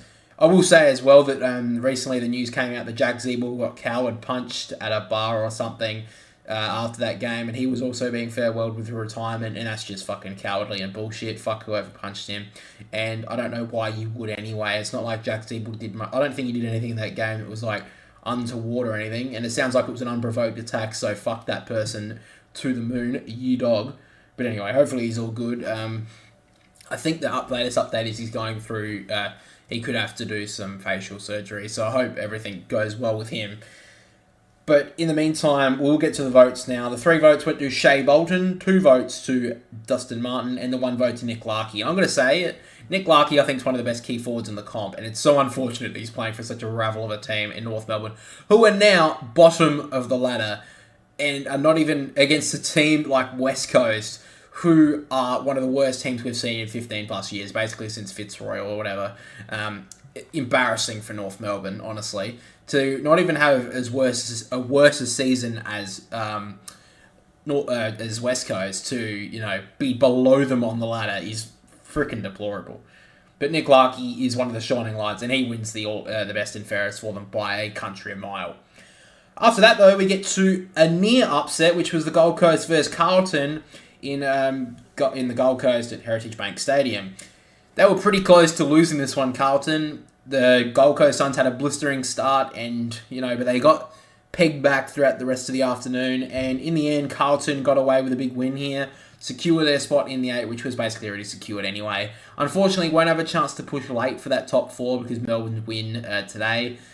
But Carlton go into the finals now in red-hot form, and with the game against the Giants next week, which will be a decider probably, which could be a decider for the Giants if they make the 8. Massive game for them next week. But I did say at the start of the season that Carlton would make the 8. I didn't think they'd make it like this, but you got to give credit to Michael Voss and his team. They've done very well. And led by the person who got the 3 votes in this game was Charlie Curnow. May have not kicked as many goals as we've seen this season, but definitely led from the front and is one of the best players in the comp at the moment, if not, this season, really. He may not get... I mean, I know he probably won't poll a lot of Brownlow votes. He'll probably poll a few, especially those games against West Coast. But he's doing everything he can to get Carlton over the line, and he did it basically on his own back in this one. He got the 3 votes. 2 votes to David Swallow, who kicked... was it 3 or 4 goals, I think it was, from half forward. So he's definitely... kept his career going, being able to move half to half forward and then give these younger midfielders an opportunity, which is really good to see. And the 1 vote went to George Hewitt. After that, we get to the Giants versus the Bombers, and what a fucking raffle the Bombers have turned into. We thought St Kilda were going to go into free fall, but the Bombers have done everything they could to go straight down to the earth and plummet right down the ladder. 126-point loss to the Bombers, and the Giants have recorded their biggest ever win in club history, which is great to see. And they have their spot in the 8 at the moment. They'll have to see if the Bulldogs... They have their opportunity in their own hands, but if the Bulldogs can somehow beat Geelong next week down in Geelong, that Sunday game is massive. So we'll see how that goes. I mean, for the theatre, we'd love to see the Bulldogs win next week and then give the Giants every chance. But I think at this stage that the Giants deserve to make finals way more than the Bulldogs. But we'll talk more about this game. This was, from the outset, a Giants win. The Bombers didn't show up. You could see a lot of replays in this game that they just weren't chasing hard enough. They kind of thought that their season was over, which is kind of strange because if they win this game, the Bombers, they are right in the box seat to make the 8 because it means the Bulldogs have some fighting. I think that actually they wouldn't be in the 8. The Bulldogs would still be, I believe, on percentage. But it would give the Bombers every single chance next week to, maybe cause an upset against Collingwood, who won in the best of form, and potentially give themselves a finals berth, which, they did everything they could to avoid that this season, which I did love a meme that I saw that said, you can't lose the finals. You can't lose a final if you don't make it. And I think that's pretty funny considering they only kicked 5 goals in this game and Kyle Langford kicked 2 of them, who has definitely been a shining light this year. And if it wasn't for Zach Merritt's really good form this year, he'd be winning the best and fairest at Essendon, in my opinion. And I think he should be second because I think he's been brilliant, Kyle Langford. But nonetheless, the hero of this game was Jesse Hogan. Kicked 9 goals, career high for him, and he's had a really good year for the Giants. It may not be looking on the goals tally that he's had a huge bag for a year, but 9 goals against any team is massive. And I mean, Jesse Hogan, a couple of years ago, his career was at a crossroads. He was playing for Fremantle, was injured all the time, decided to move his career down to the Giants, and he's flourished up there, down there, or across from Fremantle.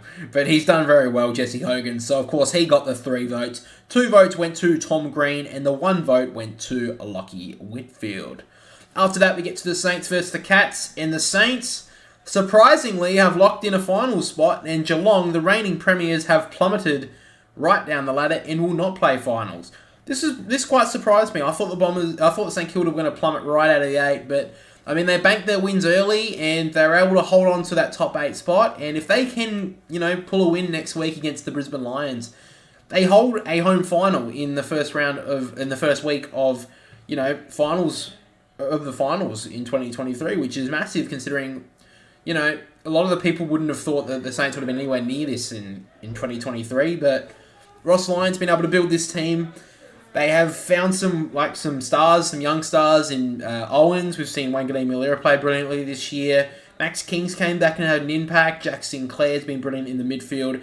And a player who's definitely been unheralded, probably until the last month, is Rowan Marshall. He was massive in this game. He, of course, got the 3 votes, and he has definitely made a late charge for an All-Australian spot. It's going to be hard because I think Tim English has just had an overall great year. And Kieran Briggs has probably been, the best ruckman of the past 6 or 7 weeks. But Rowan Marshall's just snuck along playing his footy at St Kilda and being brilliant for the all year. And it's been great to see for him. I think he was brought up in New Zealand, which is quite interesting. But, he's came to St Kilda and he's made a career for himself. Good on him, and he definitely deserves the 3 votes in this one. 2 votes to Jack Sinclair and the 1 vote to Jack Steele. I will say for the Cats, though, they need to hit the off-season running. They need to be hitting for players with some pace, and they need to find some midfield depth, because Dangerfield, I don't think, lasts much longer. They've got the only players who are really performing for them at the moment are their older players like Tom Hawkins and Jeremy Cameron. I don't know who's going to be able to lift for them as the young group. I guess Ollie Henry's been okay, but again, their defenders have definitely dropped off. Tom Stewart has had a pretty good year, but again, he's getting quite old. He's getting older as well. Will they be able to stand up next year with some injuries back? A lot of the injuries to their players, though, are for old. Alrighty, guys.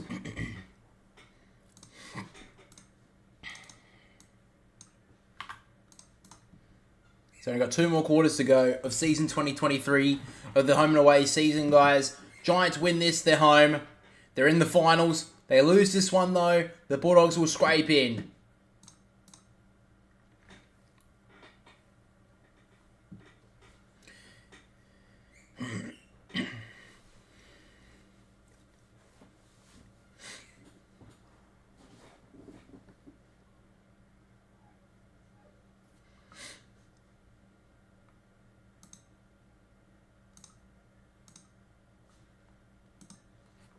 So the umpire is in readiness, and the umpire slams it down for the last half of the home and away season. DeConing wins the tap towards Walsh. He couldn't gather it, though. Chera drags down Kelly without a disposal. Should have been on a free kick. Wasn't paid. Green gets at the handball towards Lloyd. His handball got cut off there by Walsh, who tries to track it down. Eventually gathers it well. Now Newman almost got dacked, but got the hands free. Now Akers gets the first inside 50 of the quarter. Goes long with the kick. Buckley slaps it away towards the boundary line. Now Iden off to Himmelberg, who sends a tumble punt towards the wing. Bedford did okay. Was able to touch it over the boundary line.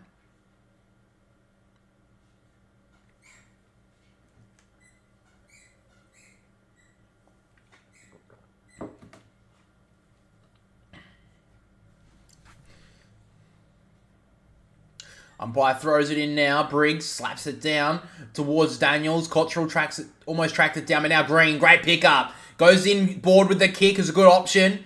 He finds Hogan on the lead. He's got Whitfield a little bit in short towards 50. He finds him. Probably just out beyond his range here, Lockie Whitfield. Looking for the perfect option. He's usually a really good ball user inside that forward 50. As Himmelberg riding shotgun, gives it off to him. He goes low inside the forward pocket. Going back there was Keith, couldn't bring it down. Now McGovern happy to run it through for a rush behind.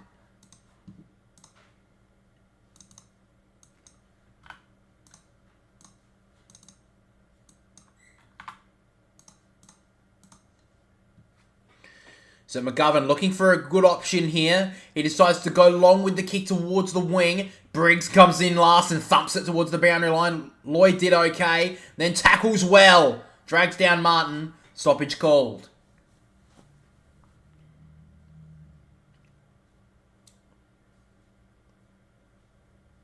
DeConing wins it down towards Walsh, who just breaks out of the stoppage brilliantly. Gives off the handball. Makes it Chera's problem, who thumps it long to a great kick towards Mackay, who's getting into this game slowly. He decides to go long with the kick. It's a really poor option. And he hits a Buckley on the chest. He looks to switch it now. Finds Iden, who takes a bounce. Doesn't have many options to go to. So he just goes with a long kick down the wing. Trying to get a push out there, Keith. Probably gave away the free kick. Wasn't paid. Kemp threw that over his shoulder. Straight to Keith, who weirdly just handballs a good 20 metres to Sard. Now Sard works it inside, just found Chera, who was hard over that football and took the mark.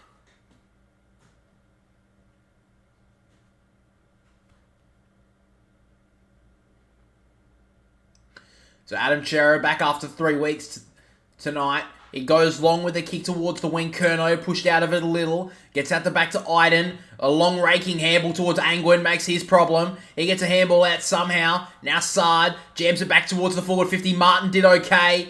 Free kick's been ripped out though, and it will go to the Giants. Buckley will get it.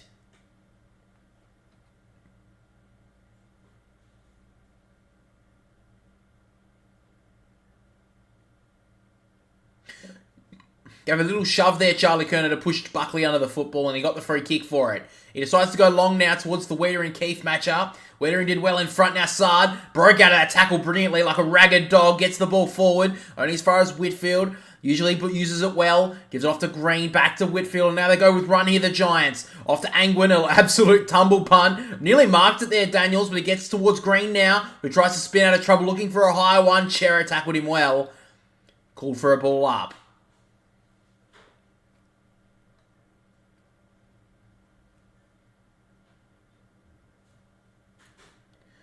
Umpire throws it up once again to Koning, gets the ball down, running as far as Kelly. Just gets it on the boot quickly, going back with the flight there was Green, couldn't bring it with him. Now Newman's got slapped towards him, he breaks the tackle, did well. It sends it out wide, Buckley pushes Kerno under the football, play onto the call. Now Cunningham turns one way then the other, great tackle from Whitfield.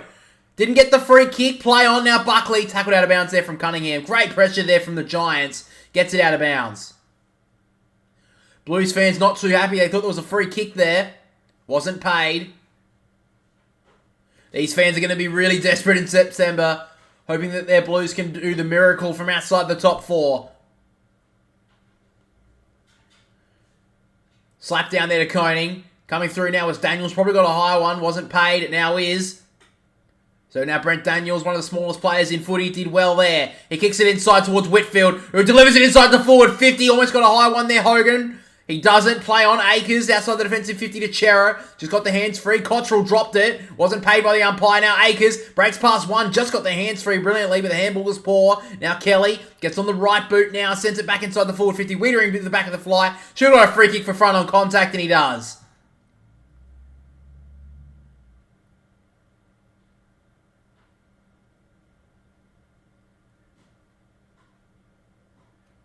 So Jacob Wiedering gets the free kick in the back 50.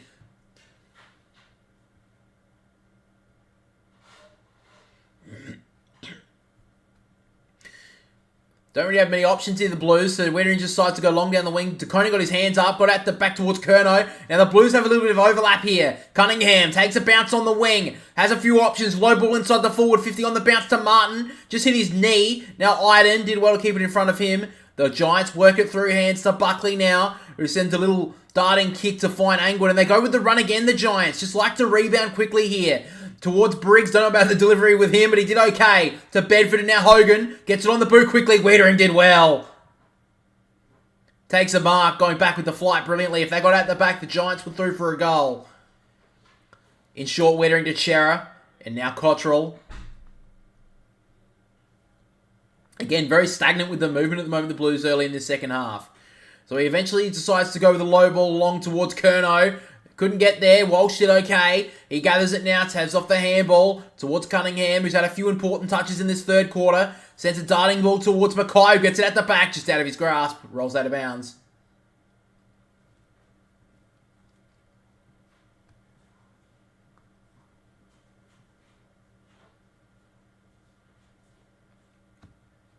So about 40 metres into the Carlton's forward 50. Mackay takes the front spot in the ruck. Got the ball, but then sat on it a little. He could be in a bit of trouble here. He gets away with it.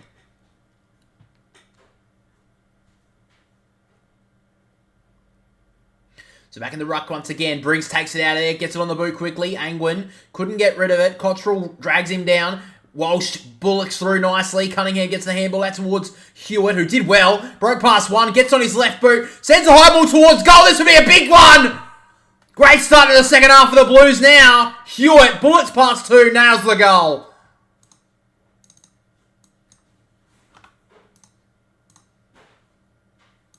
So with that goal, the Giants would actually still make the 8 on a draw.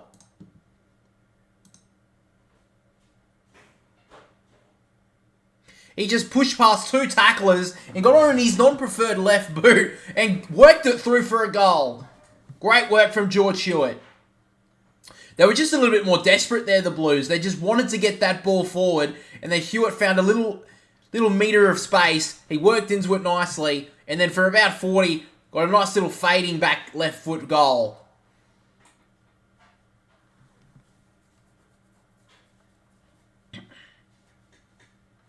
So we're back in the middle once again.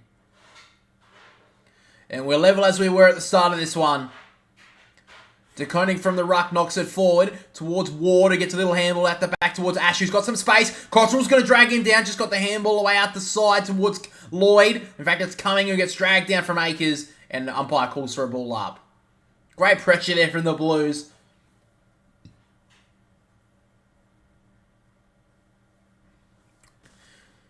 DeConing, little tap down, coming through hard. There was Daniels against the grain. Now Ward ducks out of trouble, then back into it. Just got the hands free. Daniels off to Ash, who gets it forward now to the one-on-one. Ricardo, who's been quiet, can't get there. Great work there from Kemp to take the mark to the back of the flight. The kick in short was poor, though. Newman trying to find some space to go into. Handballs it right back towards Wiedering, who goes long down the outer wing to a one-on-one. Cherry got the hand up, couldn't bring it with him. Cornelio looking for the 1-2. Did okay with Angwin. Maybe a 1-2-3, in fact. Did well there, Toby Green in front of Cornelio, who kept on going. Now Bedford in the pocket. Has a few options. Works it inside towards Hogan, just out of his grasp. Now McMullen dragged down. Fogarty in the back 50, not seen there very often. Dragged down from Hogan, and the stoppage is called. Bedford just had to use that ball a bit better there. Just had to find an option. There was a couple inside the forward 50. The kick just wasn't up to standard. Coming through now, Daniels, though. Working hard. Great tackle on Dow. And a little bit closer to the Giants' goal with this play. Back in the ruck once again. Keefe in the ruck taking now. DeConing couldn't grab it. Keefe did well. Gives it off to Cornelio, who dribbles one home. Good finish from Stephen Cornelio. And the Giants back in front.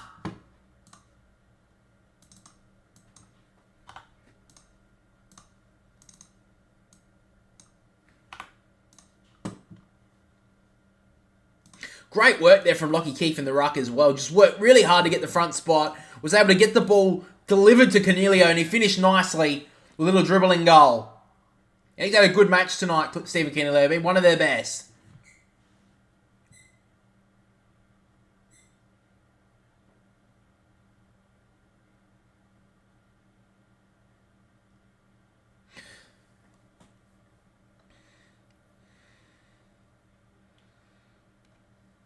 So the only way really the Giants will play the Blues again this weekend, in the first round of the finals, is if they draw this one, which it could be a possibility. This game has been closed pretty much all night. A 6-6-6 rule has been called, I think, against the Giants. But meanwhile, Blake Acres is going down the race at the moment with a suspected injury. Keefe knocks it down, but coming through the front of the stoppage was Dow. Did brilliantly. Breaks one tackle. Sends a tumble punt inside the forward 50. Curnow takes it in front. It looks like Durden got hands to it. And all the Giants defenders are protesting that Durden got hands to that one first. But Curnow stole it from him. And a chance here for his third.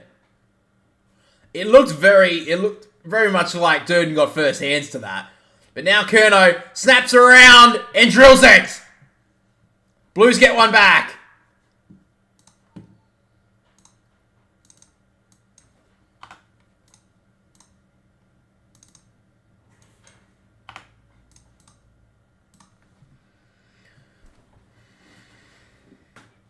I want to see that replay because it looked like Durden had first hands on that ball.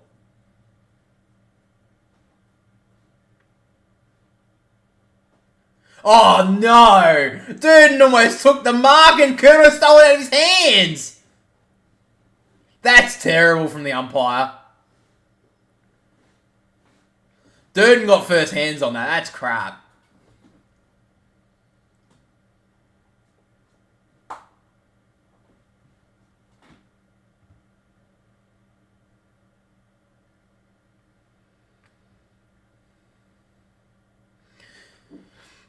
Back in the middle.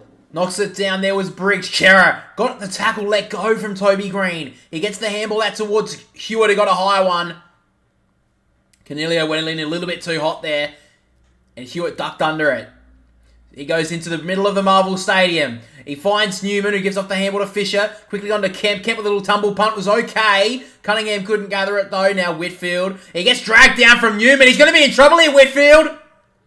He's grabbing his ankle here, Whitfield. He could be in a bit of trouble. Meanwhile, back with the play. Dow fighting hard for it. Umpire eventually now gives the ball up. Whitfield gets up very slowly here. It may just be a little bit of a jarring in the ankle, but he's limping a little. Back in the ruck contest now. Mackay thumps it forward. Ward couldn't get boot to ball. Now Briggs off to Cornelio. Back to Ward. Working through hands. Himmelberg spun out of trouble and went straight to ground. He did well to get the hands free, but he's down at the moment, Himmelberg. Meanwhile, back with the play, Kelly has the football at half-back. He got a really hard hit to the ribs there, Himmelberg, and he is rolling around in so much pain at the moment.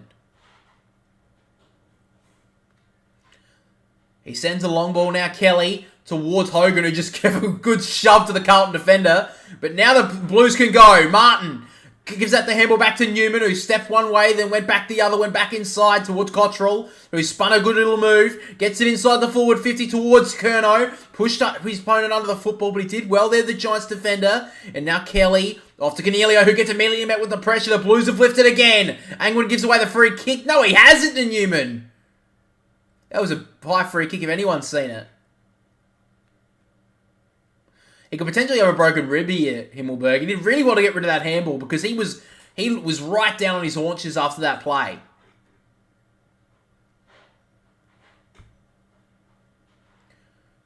So the umpire throws it in once again. Briggs knocks it down towards Daniels, who just let it go. Chera to Newman. Now Dow breaking hard to Cunningham, who works it out towards Hewitt. Gets it on the left boot now. Sends the ball into the pocket.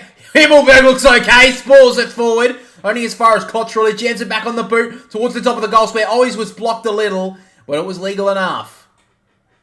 Now Himmelberg, he's looking like he's got a new lease on life now. Sends the ball out towards the wing. He finds Whitfield. He's still grabbing at that rib, Himmelberg, but he's doing really well to stay out there. Now Daniels on the wing. He kicks it towards the forward 50. Hogan back with the flight, takes the mark. He's got a player on his own in the goal square. He's got to get back hard, but he won't. And he needs to go back, Jesse Hogan, now and nail this one. So Jesse Hogan, he's kicked one tonight. Hasn't had as big an impact as he did last week with his career-high 9 goals. But he's obviously got a bigger opponent in Carlton's lethal defence. And a chance here for Jesse Hogan to give the Giants back the lead. It's been goal for goal in this third term. But Jesse Hogan now breaks 50. Little stutter step. Kicks towards goal. And I swear to God, every single time he does that stutter step run up, he misses.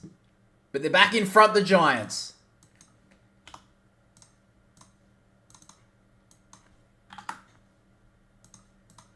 So it looks like at the moment that Blake Acres may have been subbed out here for the Blues and Marchbank will be coming onto the ground. So it looks like maybe it's unknown what it actually is for. Blake Acres back with the footy. Green sends it inside the forward 50 and finds Riccardi, who's been very quiet so far, Jake Riccardi. But they've been working on him for a few years now as a key forward. And a chance here for Riccardi to give the Giants a 7-point lead. Tucked up right in the left forward pocket. Pretty good for a right footer, though, to snap around the body, which he does right now. And Jake Riccardi brings it back beautifully. Big goal there. Giants out by 7.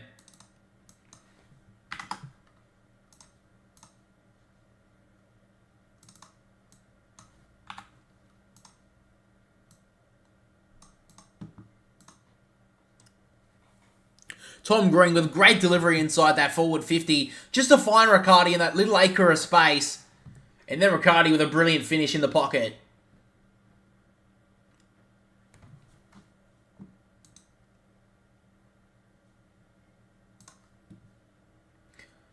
So the Giants into 7th spot at the moment.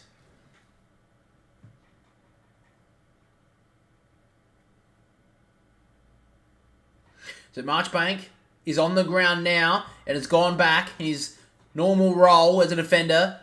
But back in the middle once again. Briggs wins it down towards Tom Green, who always gets his hands free. Towards Kelly, who ducks out of trouble. Did really well. Backed out and then got it forward. Inside the forward 50. Back with the flies, Hogan. Wiedering thumps it away. Cottrell gathered it nicely. And he uses his speed to get outside the defensive 50. Takes a bounce. Gives off the handball towards Dow, who works back inside. Sends the ball towards half forward. Mackay was the only one who kept his feet. 2 Giants defenders went to ground. Gives it off to Hewitt, who's had a great third term. Sends him inside the forward 50, just out of the grasp of Durden. Did well, Perryman, just to get it towards the boundary line. And I think he disguised it well enough. Hewitt's been really good in this third term. That's probably his worst kick he's done all afternoon. Just missed his teammate there. But it looks like the Giants are about to make their change as well. This looks like more of a tactical change. McMullen, who was the late inclusion, has came out, and Nick Haynes, the experienced one, will be coming onto the ground. Back in the ruck, Griggs knocks it down. Holland's worried out of it. Lloyd did okay. Now Cunningham works it out the back towards Sard. Great work from Bedford. He got the ball for the Giants. Green tried to tap it onto Daniels, who works back onto it. Now he works back inside as well. Daniels, and the kick inside was brilliant. Great kick, and Whitfield can go. Gives it off to Bedford, who can take a bounce. He decides to go with the kick inside the forward 50, and it was a brilliant one. He finds Riccardi in the pocket. Brent Daniels is lifted. Bedford is lifted. These smalls of the Giants have really done well in this third quarter. And Daniels comes off for a well-earned rest. But Jake Riccardi was really quiet in the first half. He kicked the last goal for the Giants. This one on the opposite pocket. A little bit better angle though. About 20-25 metres out. Riccardi comes in and dobs it. Another one for the Giants. Out to 13 points. And the Bulldogs fans sweat again.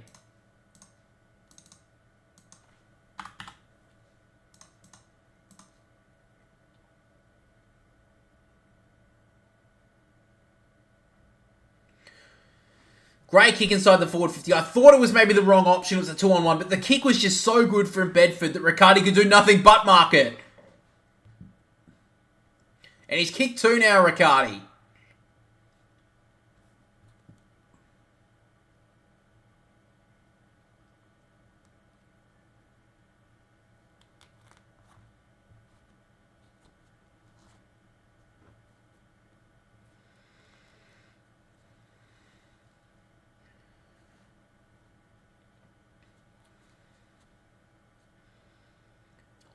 So we're back in the middle once again. De Koning gets the tap. The ruck will be called back.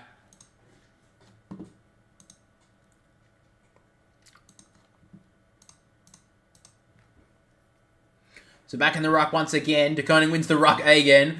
Ward did well to get the hands free. Briggs did okay. Now Kelly with the Campbell's turned over. Dow's had a good third term. Off to Hewitt. Had an option. Great smother there from the Giants defender who tries to turn out of trouble there. Cunningham just handballs it forward to space. Thumped away there from Ash. And now it gets outside the defensive 50 for a moment. Hewitt handballs it towards Newman. And a free kick's being called. It will come back to Hewitt for a high one.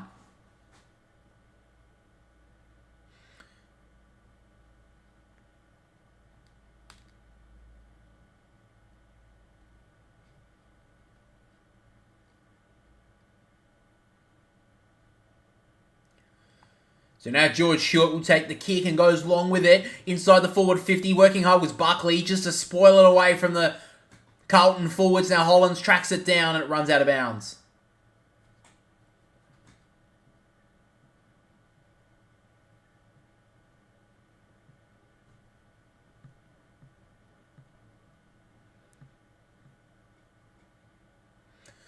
So the umpire throws it in inside the forward 50 for the Blues. Mackay at the back probably tapped that one down. Now Green clears it outside the defensive 50, but only for a moment as he kicks it on the fall.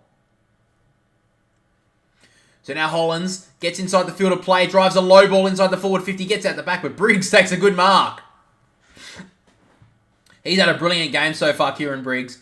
Sends the ball across goal. Don't know about that from the ruckman, but he did well to find Whitfield, who wants to give it off to Iden. Now the Giants want to go with a bit of speed here. Himmelberg doesn't have many options. Eventually finds that right boot and goes long with it. Riccardi finds a little bit more confidence, went up well. Gives it off to Lloyd, and that kick went on the full against Kemp, and the Giants will get a free kick on the wing.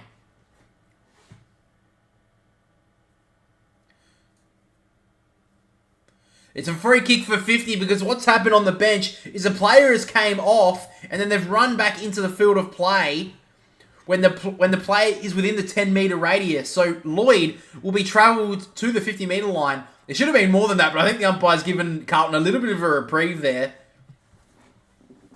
By the letter of the law, that was a 50-metre penalty, but I don't think they really wanted that to be paid, the umpire, because he's only given him a good 30, 40 metres. You think they'll come back, Coco? We'll see what happens. Daniel Lloyd now. Been the utility for the Giants for quite a while. He breaks 50, and don't tell me he's nailed it! Big kick from Daniel Lloyd. The Giants go out to a 19-point lead.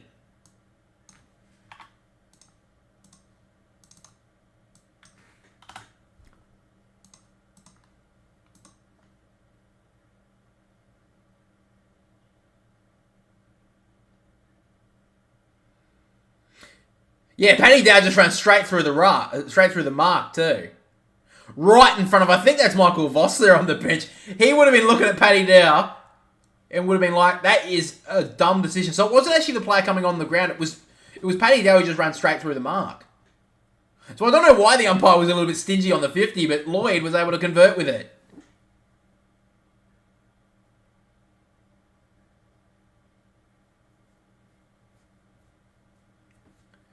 So a game-high 19-point lead to the Giants now. We know the Blues won't bow down, though.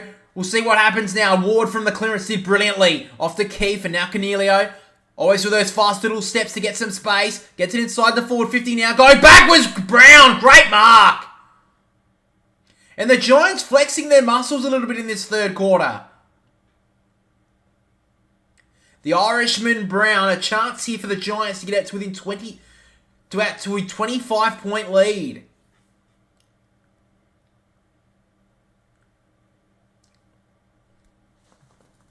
He's going to be a player, this Irishman, Callum Brown. Dead in front, 35 metres out. He's kicked 2 goals from this position, all grounds in his career. And he makes a 3! Drills it, Callum Brown. Giants out to within 25 points. Crowd is quiet again.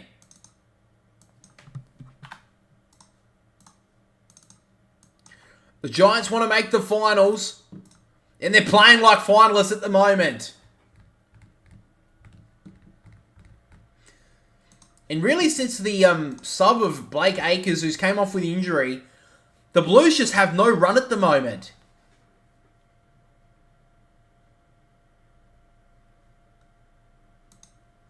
The Blues can't move anywhere on the ladder tonight.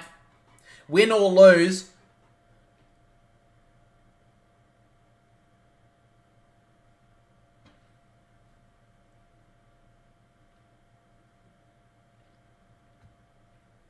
So we're back in the middle once again. The bounce is really poor. They'll call that one back. Surely. Oh, that's a terrible decision from the umpire. Nonetheless, though, now to Coney working hard out the back to Chera. Back even further to Dow, who owes them one. Gets the ball forward on the bounce. It should get out of bounds, though. Did well, Himmelberg, to keep it in bounds for the moment. Kicks it down the wing, and Angwin met hard, took the mark, though.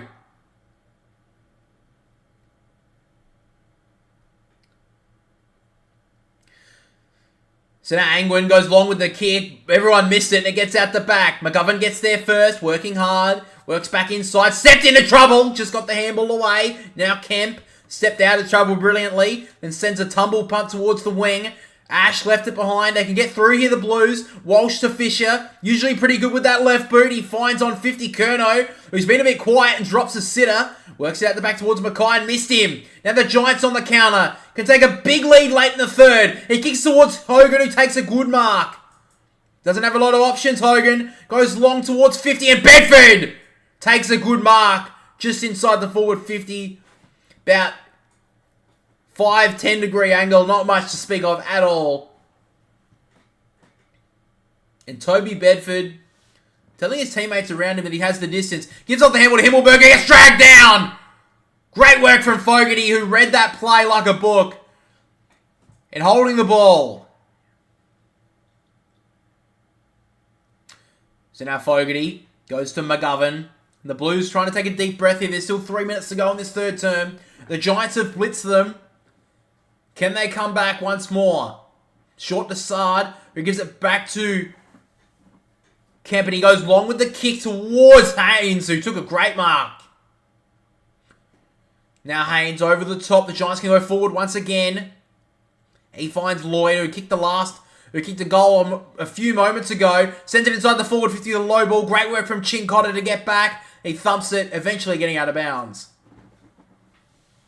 You feel like the Blues need one late in this third term.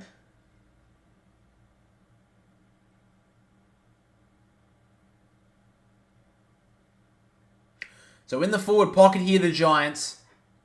Keefe and DeConing. Keefe almost took it out of the ruck. He's had a good game so far. Martin dragged down by the Dax. Well done with the turnover. Keefe gives it off to Green and smothered out of bounds once again.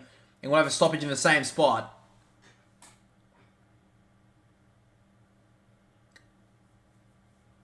The Blues come into this game in the best form of any team in the AFL. But they're being met by a really red-hot Giants. Wins it down to Koning. Over to Martin, who gets a handball away. Could be in trouble here. I think the Koning got a touch onto it, so it won't be deliberate.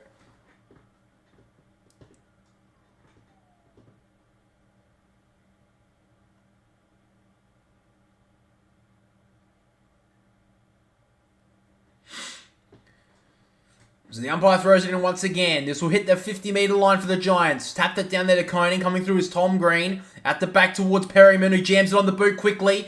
Quick ball inside, but Marchbank cuts it off. He's done okay there, Marchbank. Good cut-off mark. Started as a sub. Came on for Akers, who was subbed out injured. Sends the ball down the wing. Great strong hands from Martin. Wasn't paid. Now Buckley off to Perryman. Sends it back inside the forward 50 with the lead of Hogan, but he goes on the fall. So it looks like a shoulder injury here. Ice pack on the shoulder for Blake Akers. That's a big talking point because he would have been very important in the first finals game. We'll see if he'll be ready for that one. Obviously, with everyone getting the week off. A long kick down the wing. Curnow probably got a higher one. Wasn't paid. Now Buckley gets it back on the boot towards half forward, but it's all Adam Sard.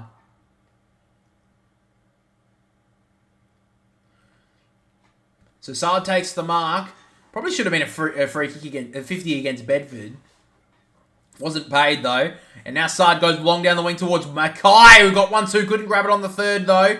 Now Dow did okay to get it forward only as far as Keith, who handles it out wide towards Himmelberg. They keep it in bouncy for the moment, the Giants. And Haynes just taps it forward towards Bedford. They just surge it forward at the moment, the Giants. Now Daniels over the top to Bedford. They've got the numbers here, the Giants. Canelio from 50 goes inside, finds Toby Green, who gets it on the boot. Too quick, though. Throw for a point. He had way more time there, Toby Green. Usually takes those moments, but just a little bit of perceived pressure. Missed a big opportunity late in this third quarter to give a real margin in this going into three-quarter time. So McGovern now sends a long ball out wide. I don't think that's going to be inbounds at all. It's a terrible kick. The Blues are choking a little bit here in this third term. Mackay's been pretty quiet. Curnow's been very quiet since the first quarter, since he got the Coleman medal. He did kick one goal after that, but he's been very quiet throughout the last two quarters. But now Cumming goes long with the kick. Marchbank meets it well and thumps it out of bounds. 10 rows back into Marvel Stadium's.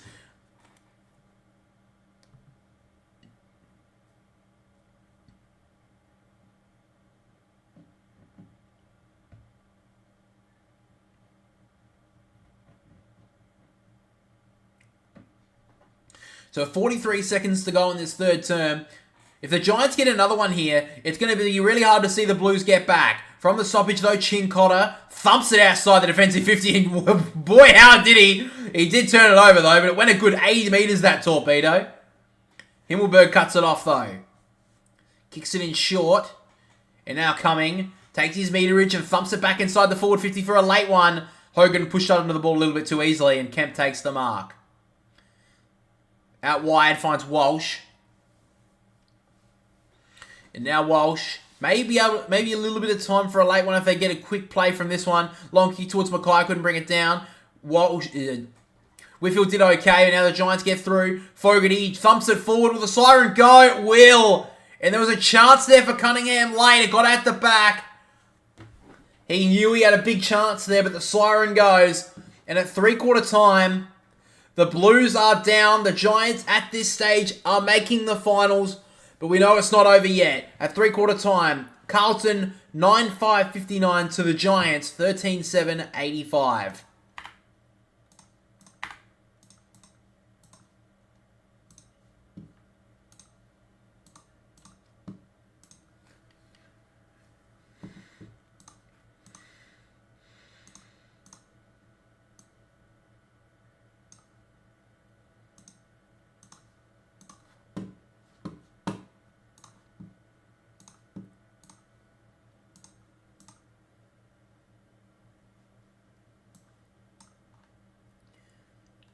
Alright, just bring up the statistics now, guys.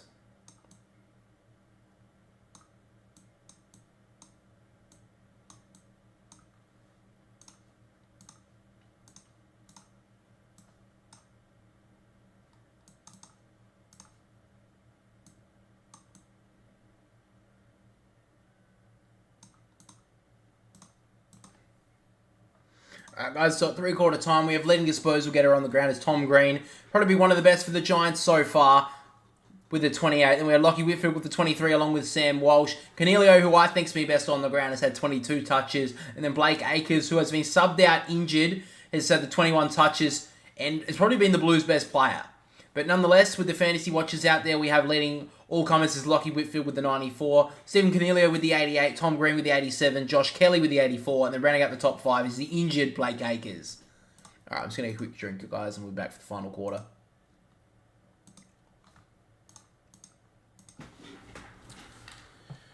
Oh, Christ.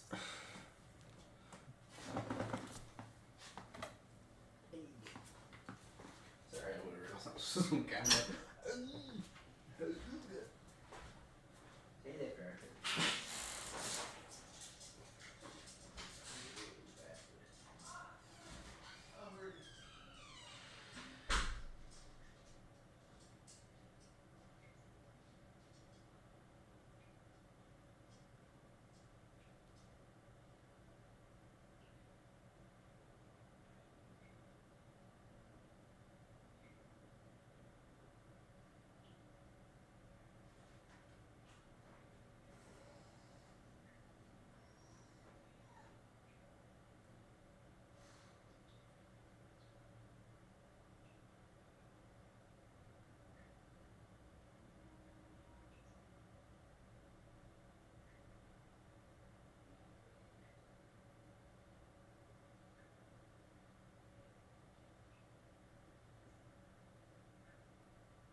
thought it started. Good on you, Dylan. You stump. Alright, so there's 19 minutes gone. 19 minutes to go in this last quarter.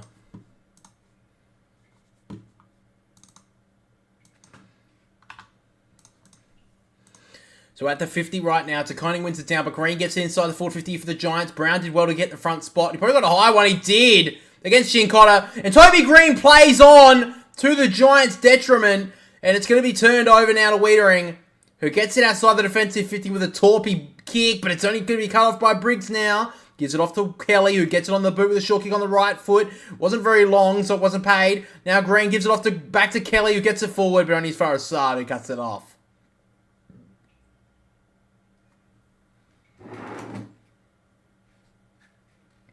So now Saad, he runs off the half-back line, finds Kerno on the lead, who needs to lift a little bit if the Giants are going to win this one. Sends the ball long. Great work from Iden to get in front.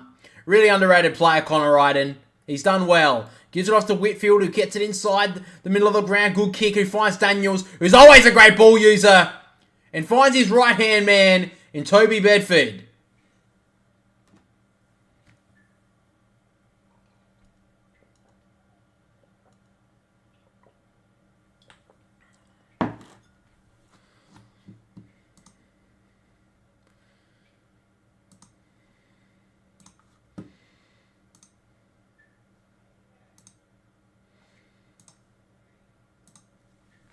So a chance here for Toby Bedford to give the Giants a massive 32-point lead.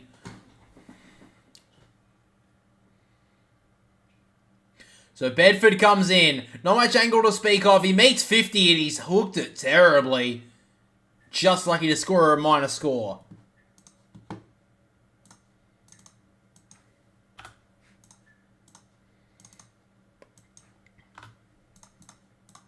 The kick was poor, though, coming out for the Blues. Fogarty just gets the kick away towards Durden. He just keeps it inbounds for a moment, works it back, and they'll start off again here, the Blues. McGovern goes inside. It's a terrible kick. The Giants cut it off, and now Daniels, usually pretty good with the finish, gets over to Toby Green. He can run it home here for the Giants. The handball is gone through. No, Riccardi nails it.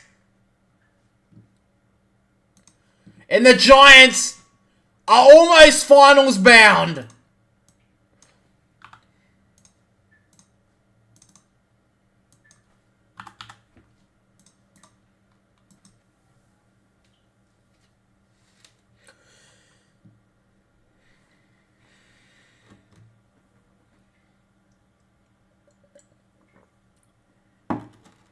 The handball from Toby Green almost went over the line for Riccardi, but he just kept it in bounds, and that's a goal for the Giants that may well send them through to the finals.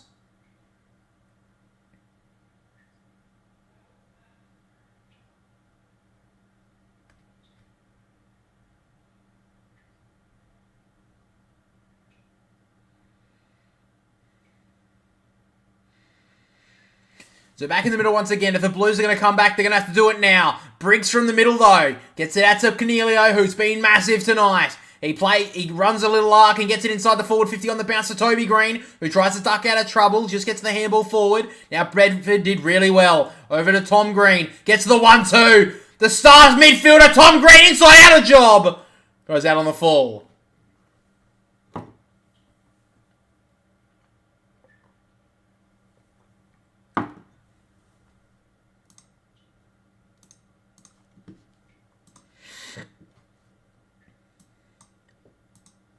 So now Cottrell gets the kick long here outside the defensive 50.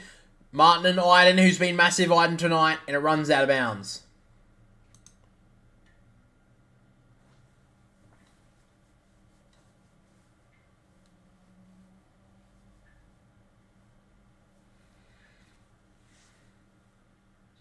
Throws it back in now. Thumps it forward here, Briggs, towards Walsh, and Green did really well. Gets it on the boot, high ball towards half forward. Green did really well. Great mark.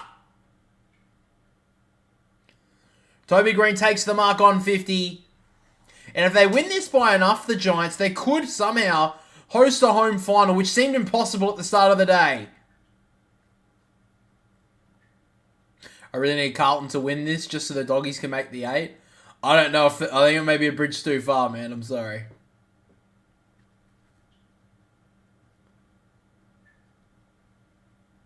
So Toby Green had a massive first half with 3 goals. He's been okay in the second half.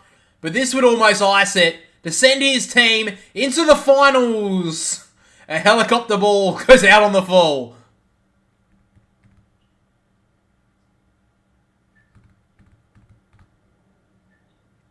Will Perryman complete 15 touches? What's he on now?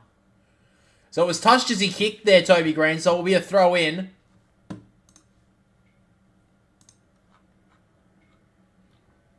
What's he on at the moment, Perryman? 11. He may. So we're back from the stoppage now. Keefe pushes De Koning out of it. Coming through like a steam train is Brent Daniels. The bounce! It goes home! The Giants are almost there. I think he's got him home, Brent Daniels. That bounce was brilliant. Nathan Lyon would have been proud with that spin. I think it's actually touched. I think Wiedering has destroyed the party.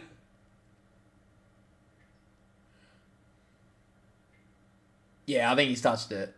But how are you supposed to freaking tell? That is a shit view.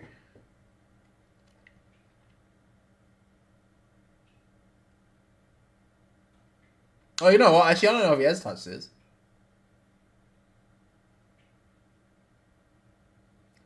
You know what? I don't think he's touched this. Oh, that's close. That is close. What was the umpire's call? I think it was a goal.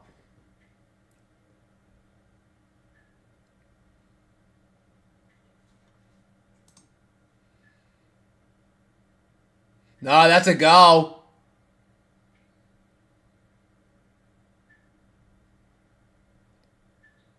I think Brent Daniels has got his team into the finals.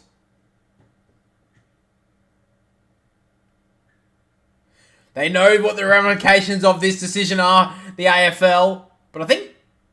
Oh, Newman's touched it. Newman, by a fingertip, may well have just saved his team a goal.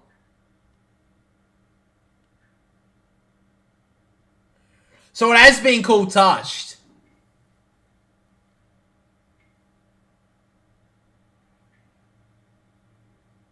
No, it is a goal.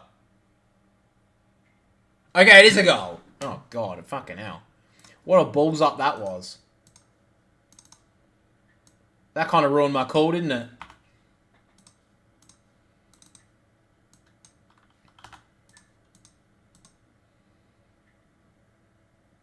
Jacob Wiedering didn't... What did the crowd member do? Oh, don't. That was crap. The player was just like, don't fall. That's all he was doing. Yeah, exactly. That was shit from Wiedering. The cunt was just trying to stop him from not falling. That was crap. Whatever. That was crap from Wiedering. I guess in the heat of the moment, I get what he means, but all the supporter was trying to do was not let him fall into the crowd. Anyway, nonetheless, the Blues get the ball forward now towards Kemp, who's gone forward, it looks like, for the Blues. It runs out of bounds. And at the moment, the Giants have blitzed them in this second half and could be going home with a massive win in the end.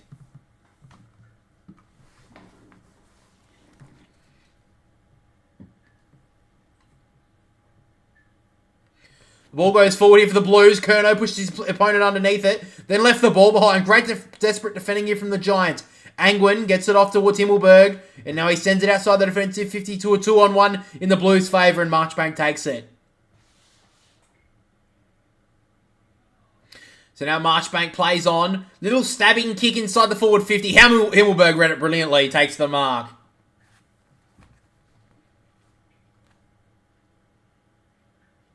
So right now, if the Giants kick another goal, I think they take over the Saints and we'll have a home final against them. So Ash has the kick at half back. He decides to go long with it towards Hogan in a one-on-one. Great hands.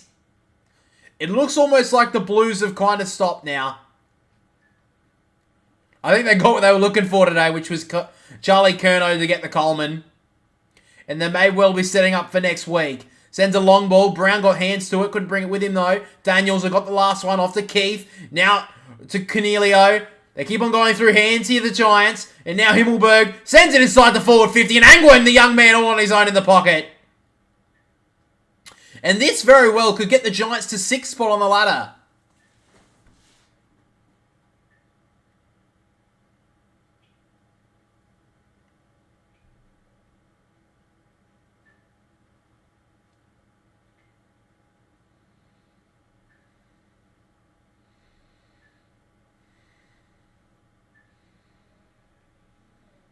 So Ryan Angwin came into this team as a wingman this year, came off the side of his boot, won't even be a score. Marked well by Wiedering in the back pocket. So now Wiedering sends the ball long and out wide. Good kick, finds Mackay on the lead, who's been pretty quiet tonight. Sends it inside towards Fogarty, takes it. And they look to switch it now, the Blues. The kick to Sard. On the bounce, he gets it. And they've got a little bit of running here, the Blues. If they want to win this game, they've got to go right now. Chera gets it out wide towards Hollins. He's got an option at 50. He gets a cut off well from Buckley, who did brilliantly. He's done well in this game after quarter time. Spinning out of there was Cunningham. Couldn't bring it with him. Hollins probably got a high one. And it'll be called a ball out. A ball up.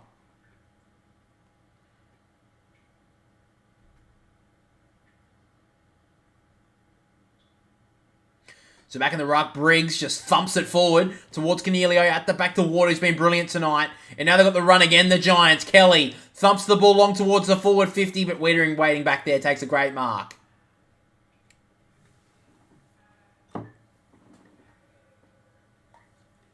Now Wiedering doesn't have a lot of options, so puts it on the left boot towards the wing. Ward goes up, thumps it away. Bedford got met hard by Durden. He got met up right in the middle of his body there. But now the Giants can go. Kelly met hard as well. The Giants are at the back here. They can run it through hands. Lloyd goes in short. He finds Toby Green.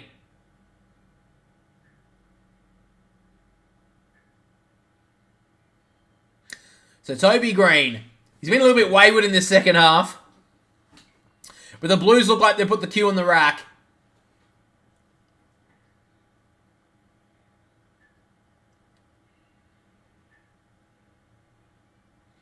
So we got 3 first half goals, Toby Green. They're basically there now, but Toby Green would like to join the party with a big finish here. 45-degree angle, 45 metres out. It comes back nicely. The leader delivers. And the Giants are through.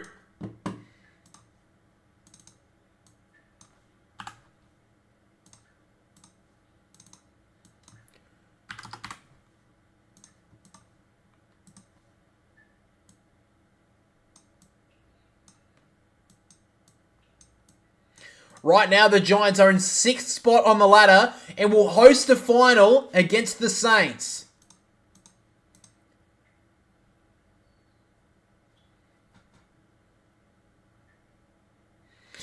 The song The Big Big Sound took over the game in 2019. Could it do it in 2023? What a massive finish from Toby Green. In a lot of games this season when they've looked down and out, he's been able to drag his team over the line. He hasn't needed to drag them over the line tonight, but he's done really well with the 4 goals. We're back in the middle once again, though. Mackay's taken the ruck duties with Briggs. Now Kelly spins out of trouble, did well. Floater towards half forward. Fisher working back hard. Threw that away. There'll be a free kick to the Giants. Bedford gets the free kick. The Giants may be looking for a percentage booster. Doesn't have a lot of options, Bedford. Eventually now goes to the pocket. 1-on-1 here is Toby Green looking for the contact. Didn't go the ball and it goes out of bounds.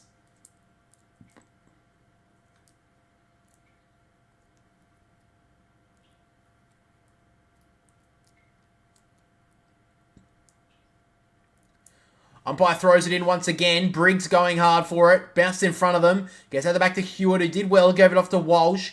And now higher ball towards the wing. Probably got pushed in the back coming, but still took the mark. Did really well, Isaac Cummings. Had a pretty good night. Doesn't have a lot of options, but he decides to end it into the pocket, and a free kick's been ripped out. Goes to Marchbank.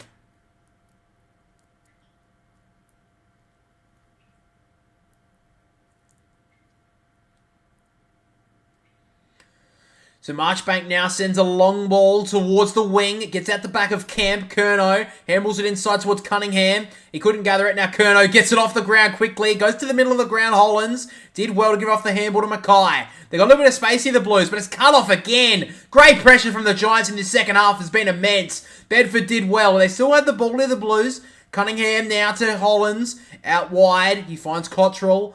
55 metres out. He has a short lead coming up. Here's a terrible kick, though. The soccer off the ground from Whitfield has been cut off. Now Hewitt dragged down from Cumming. Should be rewarded for it. Wasn't paid. And now Martin dragged down by Angwin.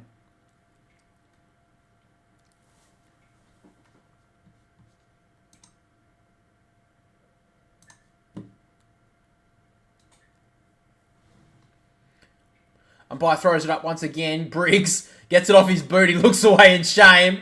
But it didn't go out on the full. Tom Green did enough to take it out for another stoppage.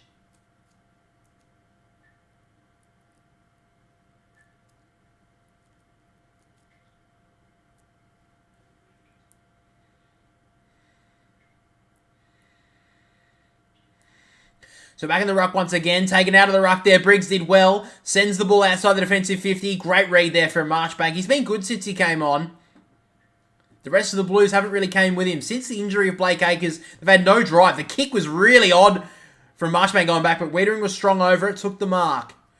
He gives it off to the running McGovern, sends it to half forward. Good kick, good mark there. He finds Walsh.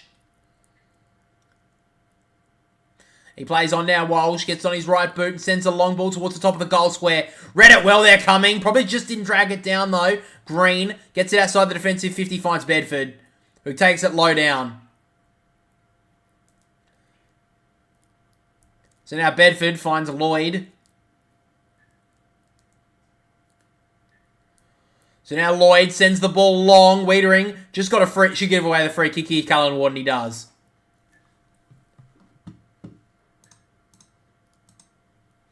Sends it inside. Free kick will go to the Blues. They got 50. So Marchbank will get it.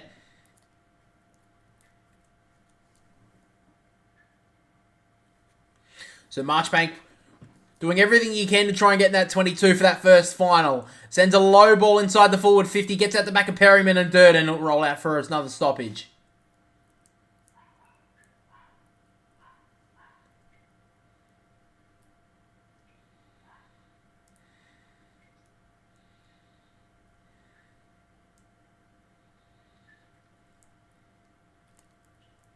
From the ruck contest, Briggs knocks it down towards Green. Let it go. Coming through hard was Durden. Gets the ball to boot. It runs towards goal. It got a little lucky bounce. And that's through for a goal from Corey Durden. That was a goal, 100%.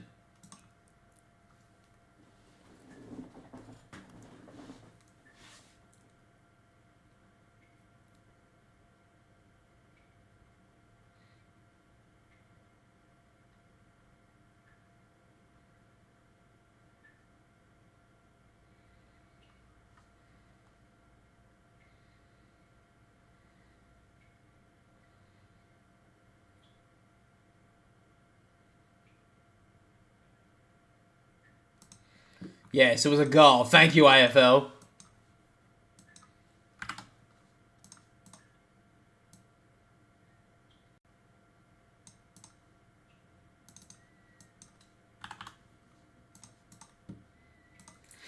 So a goal will be marked down to Corey Durden. A little bit of a consolation prize for him. Iden just got a really unlucky bounce there. It just dribbled under him. And another goal recorded for the Blues. The Giants, at the moment, that actually is a big deal for them because they would have been knocked out of that 6th spot and they'll be having an away final at the moment. I don't know if they'll... I mean, they would care as well. I mean, they probably weren't planning to have a home final. But the Saints are back in front with that goal.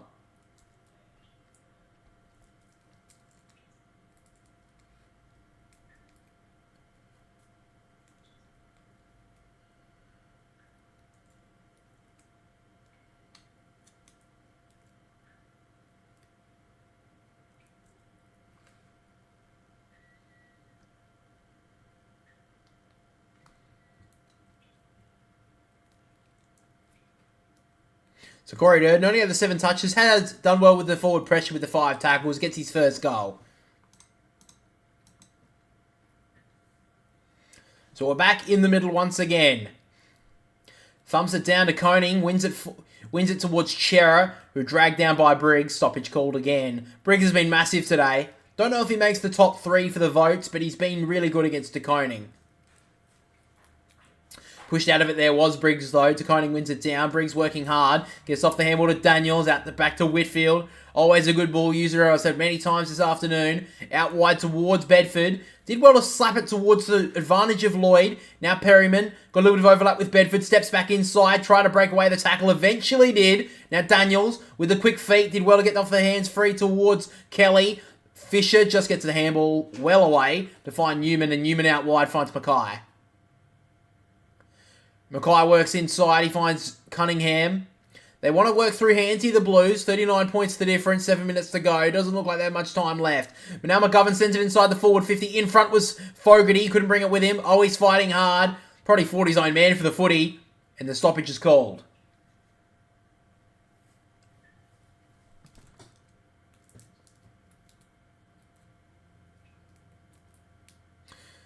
So DeConing wins it down to Lloyd, who gets the clearance outside the defensive 50. Riccardi may be looking to get a little bit of an advantage running forward. Saad did well to get the ball the other way, though. Only as far as Whitfield, and Whitfield gets booted the ball. Marchbank did brilliantly, working hard to get back there. He works the ball out wide towards Chera, but it was too far for him, and Kelly cuts it off.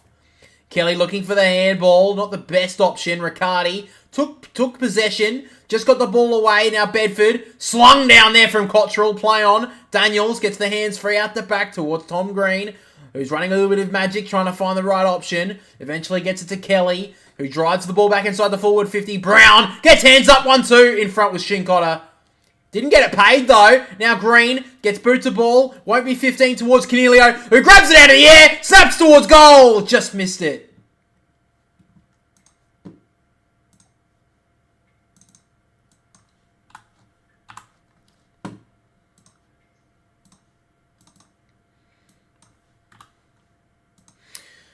So at the moment right now, there's still 0.3%. The Giants away from 6th spot. Wiedering sends it outside the defensive 50. Himmelberg spoil. Gets behind him. And DeConing read it nicely. Good pick up from the ruckman. Sends a long ball inside the forward 50 for the Blues. Kemp and Iden fight hard. Kemp goes to ground the left, the ball behind. Then he's almost dragged it in. 1-2. Still trying to get it out of there. Iden sits on top of it.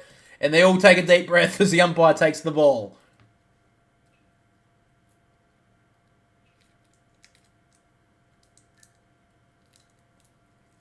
Umpire throws it up once again. DeConing at the side towards Chera, who can't gather it. Try to dive on it. Both teams fighting hard to try and get the ball. And it's eventually knocked out of bounds from Walsh. A lot of the crowd has left in this one. They kind of know they made the finals now, the Blues.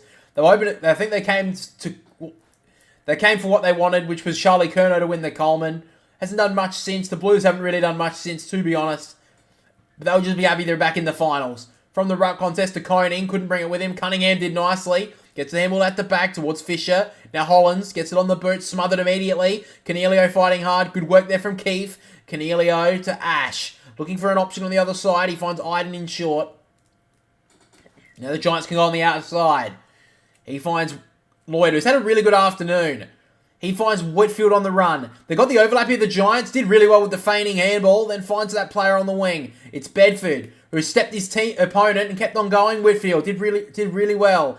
Now he sends the tumble punt inside the forward 50 towards Nick Haynes, who taps it forward to Kelly. And now over to Brent Daniels, who tried to break out of the tackle, did really well, almost threw it away. Marchbank gets it outside the defensive 50. Good mark from Fogarty at half back.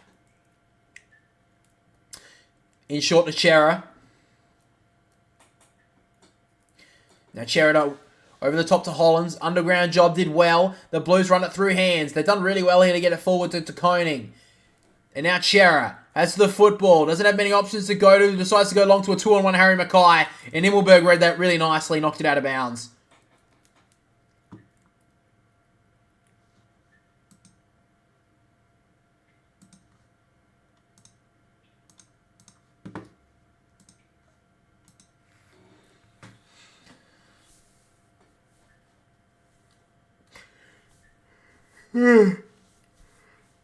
In the run contest to Koning. Gives it off to Durden. Now Cunningham. Out towards Hewitt. Gloved it eventually. Off to Martin, who's been pretty quiet in this one. High ball towards the top of the goal square. Himmelberg thumps it away. On the bounce, a good 30 metres. They're almost outside the defensive 50 now, the Giants. Haynes has a few options. Goes in short. Finds Bedford and they'll take a breath.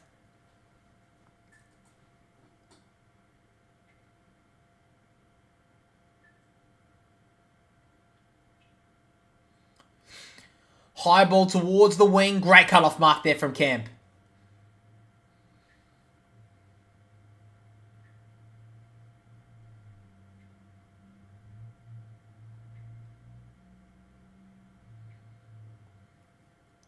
Newman into Sard. Inside to Fisher, who has a little bit of meterage and sumps it back inside the forward 50. Going hard there was Cummings. Knocked it straight down and then got in trouble himself, Hewitt. Now Ward always fighting hard. Both players drag that in. Ball up called.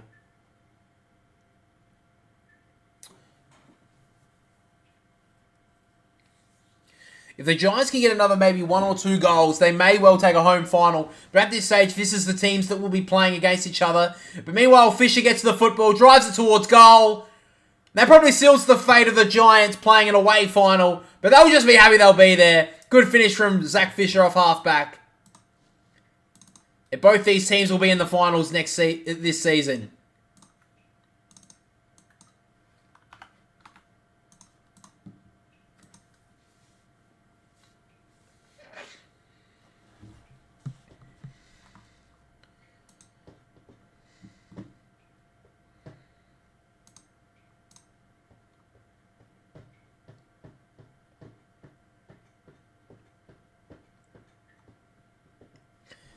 They need probably 3 goals, I think, now the Giants to take the 6th spot.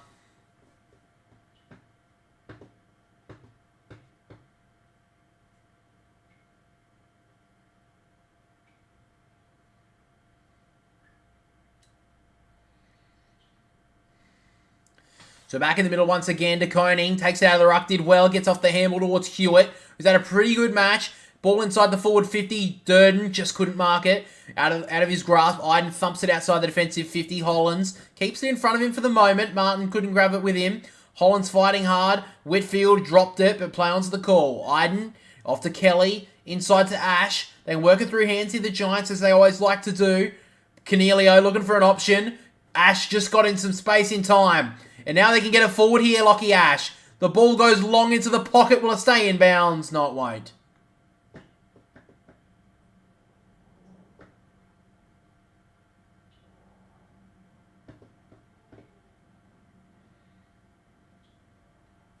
So McGovern will take it in the back pocket. Long ball down the wing towards Cunningham and Mackay. 1-2. Couldn't bring it with him. Goes out of bounds.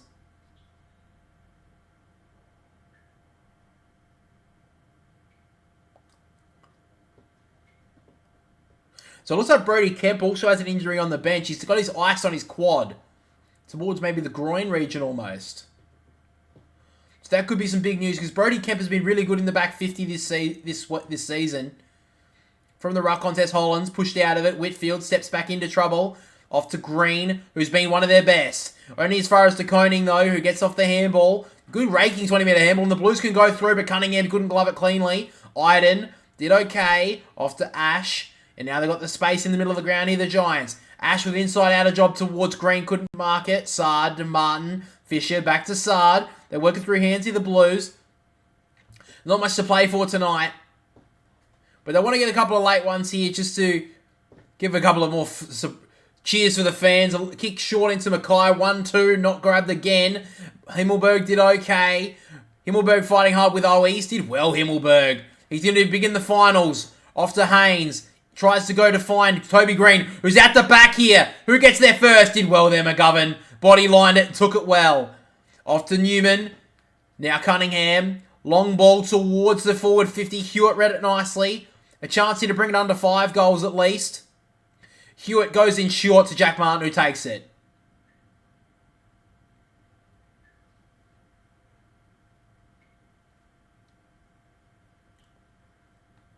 So Mitch McGovern down on his haunches at the moment. He definitely got hit hard after that play. it'll be important, Mitch McGovern, so they want to hope he's all good.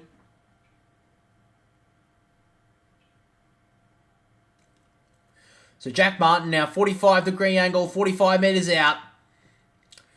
A chance here to kick a late one here for the Blues. He's hooked it terribly and he won't even score.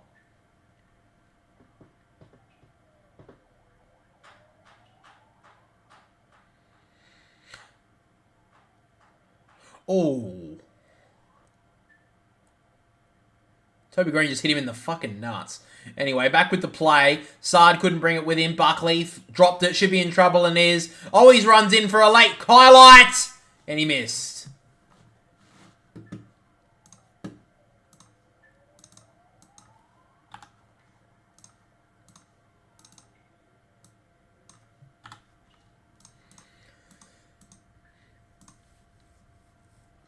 As it's winding down now, the Blues will maybe get a last chance here. Fisher drives a high ball towards the forward 50. Mackay going back with the flight.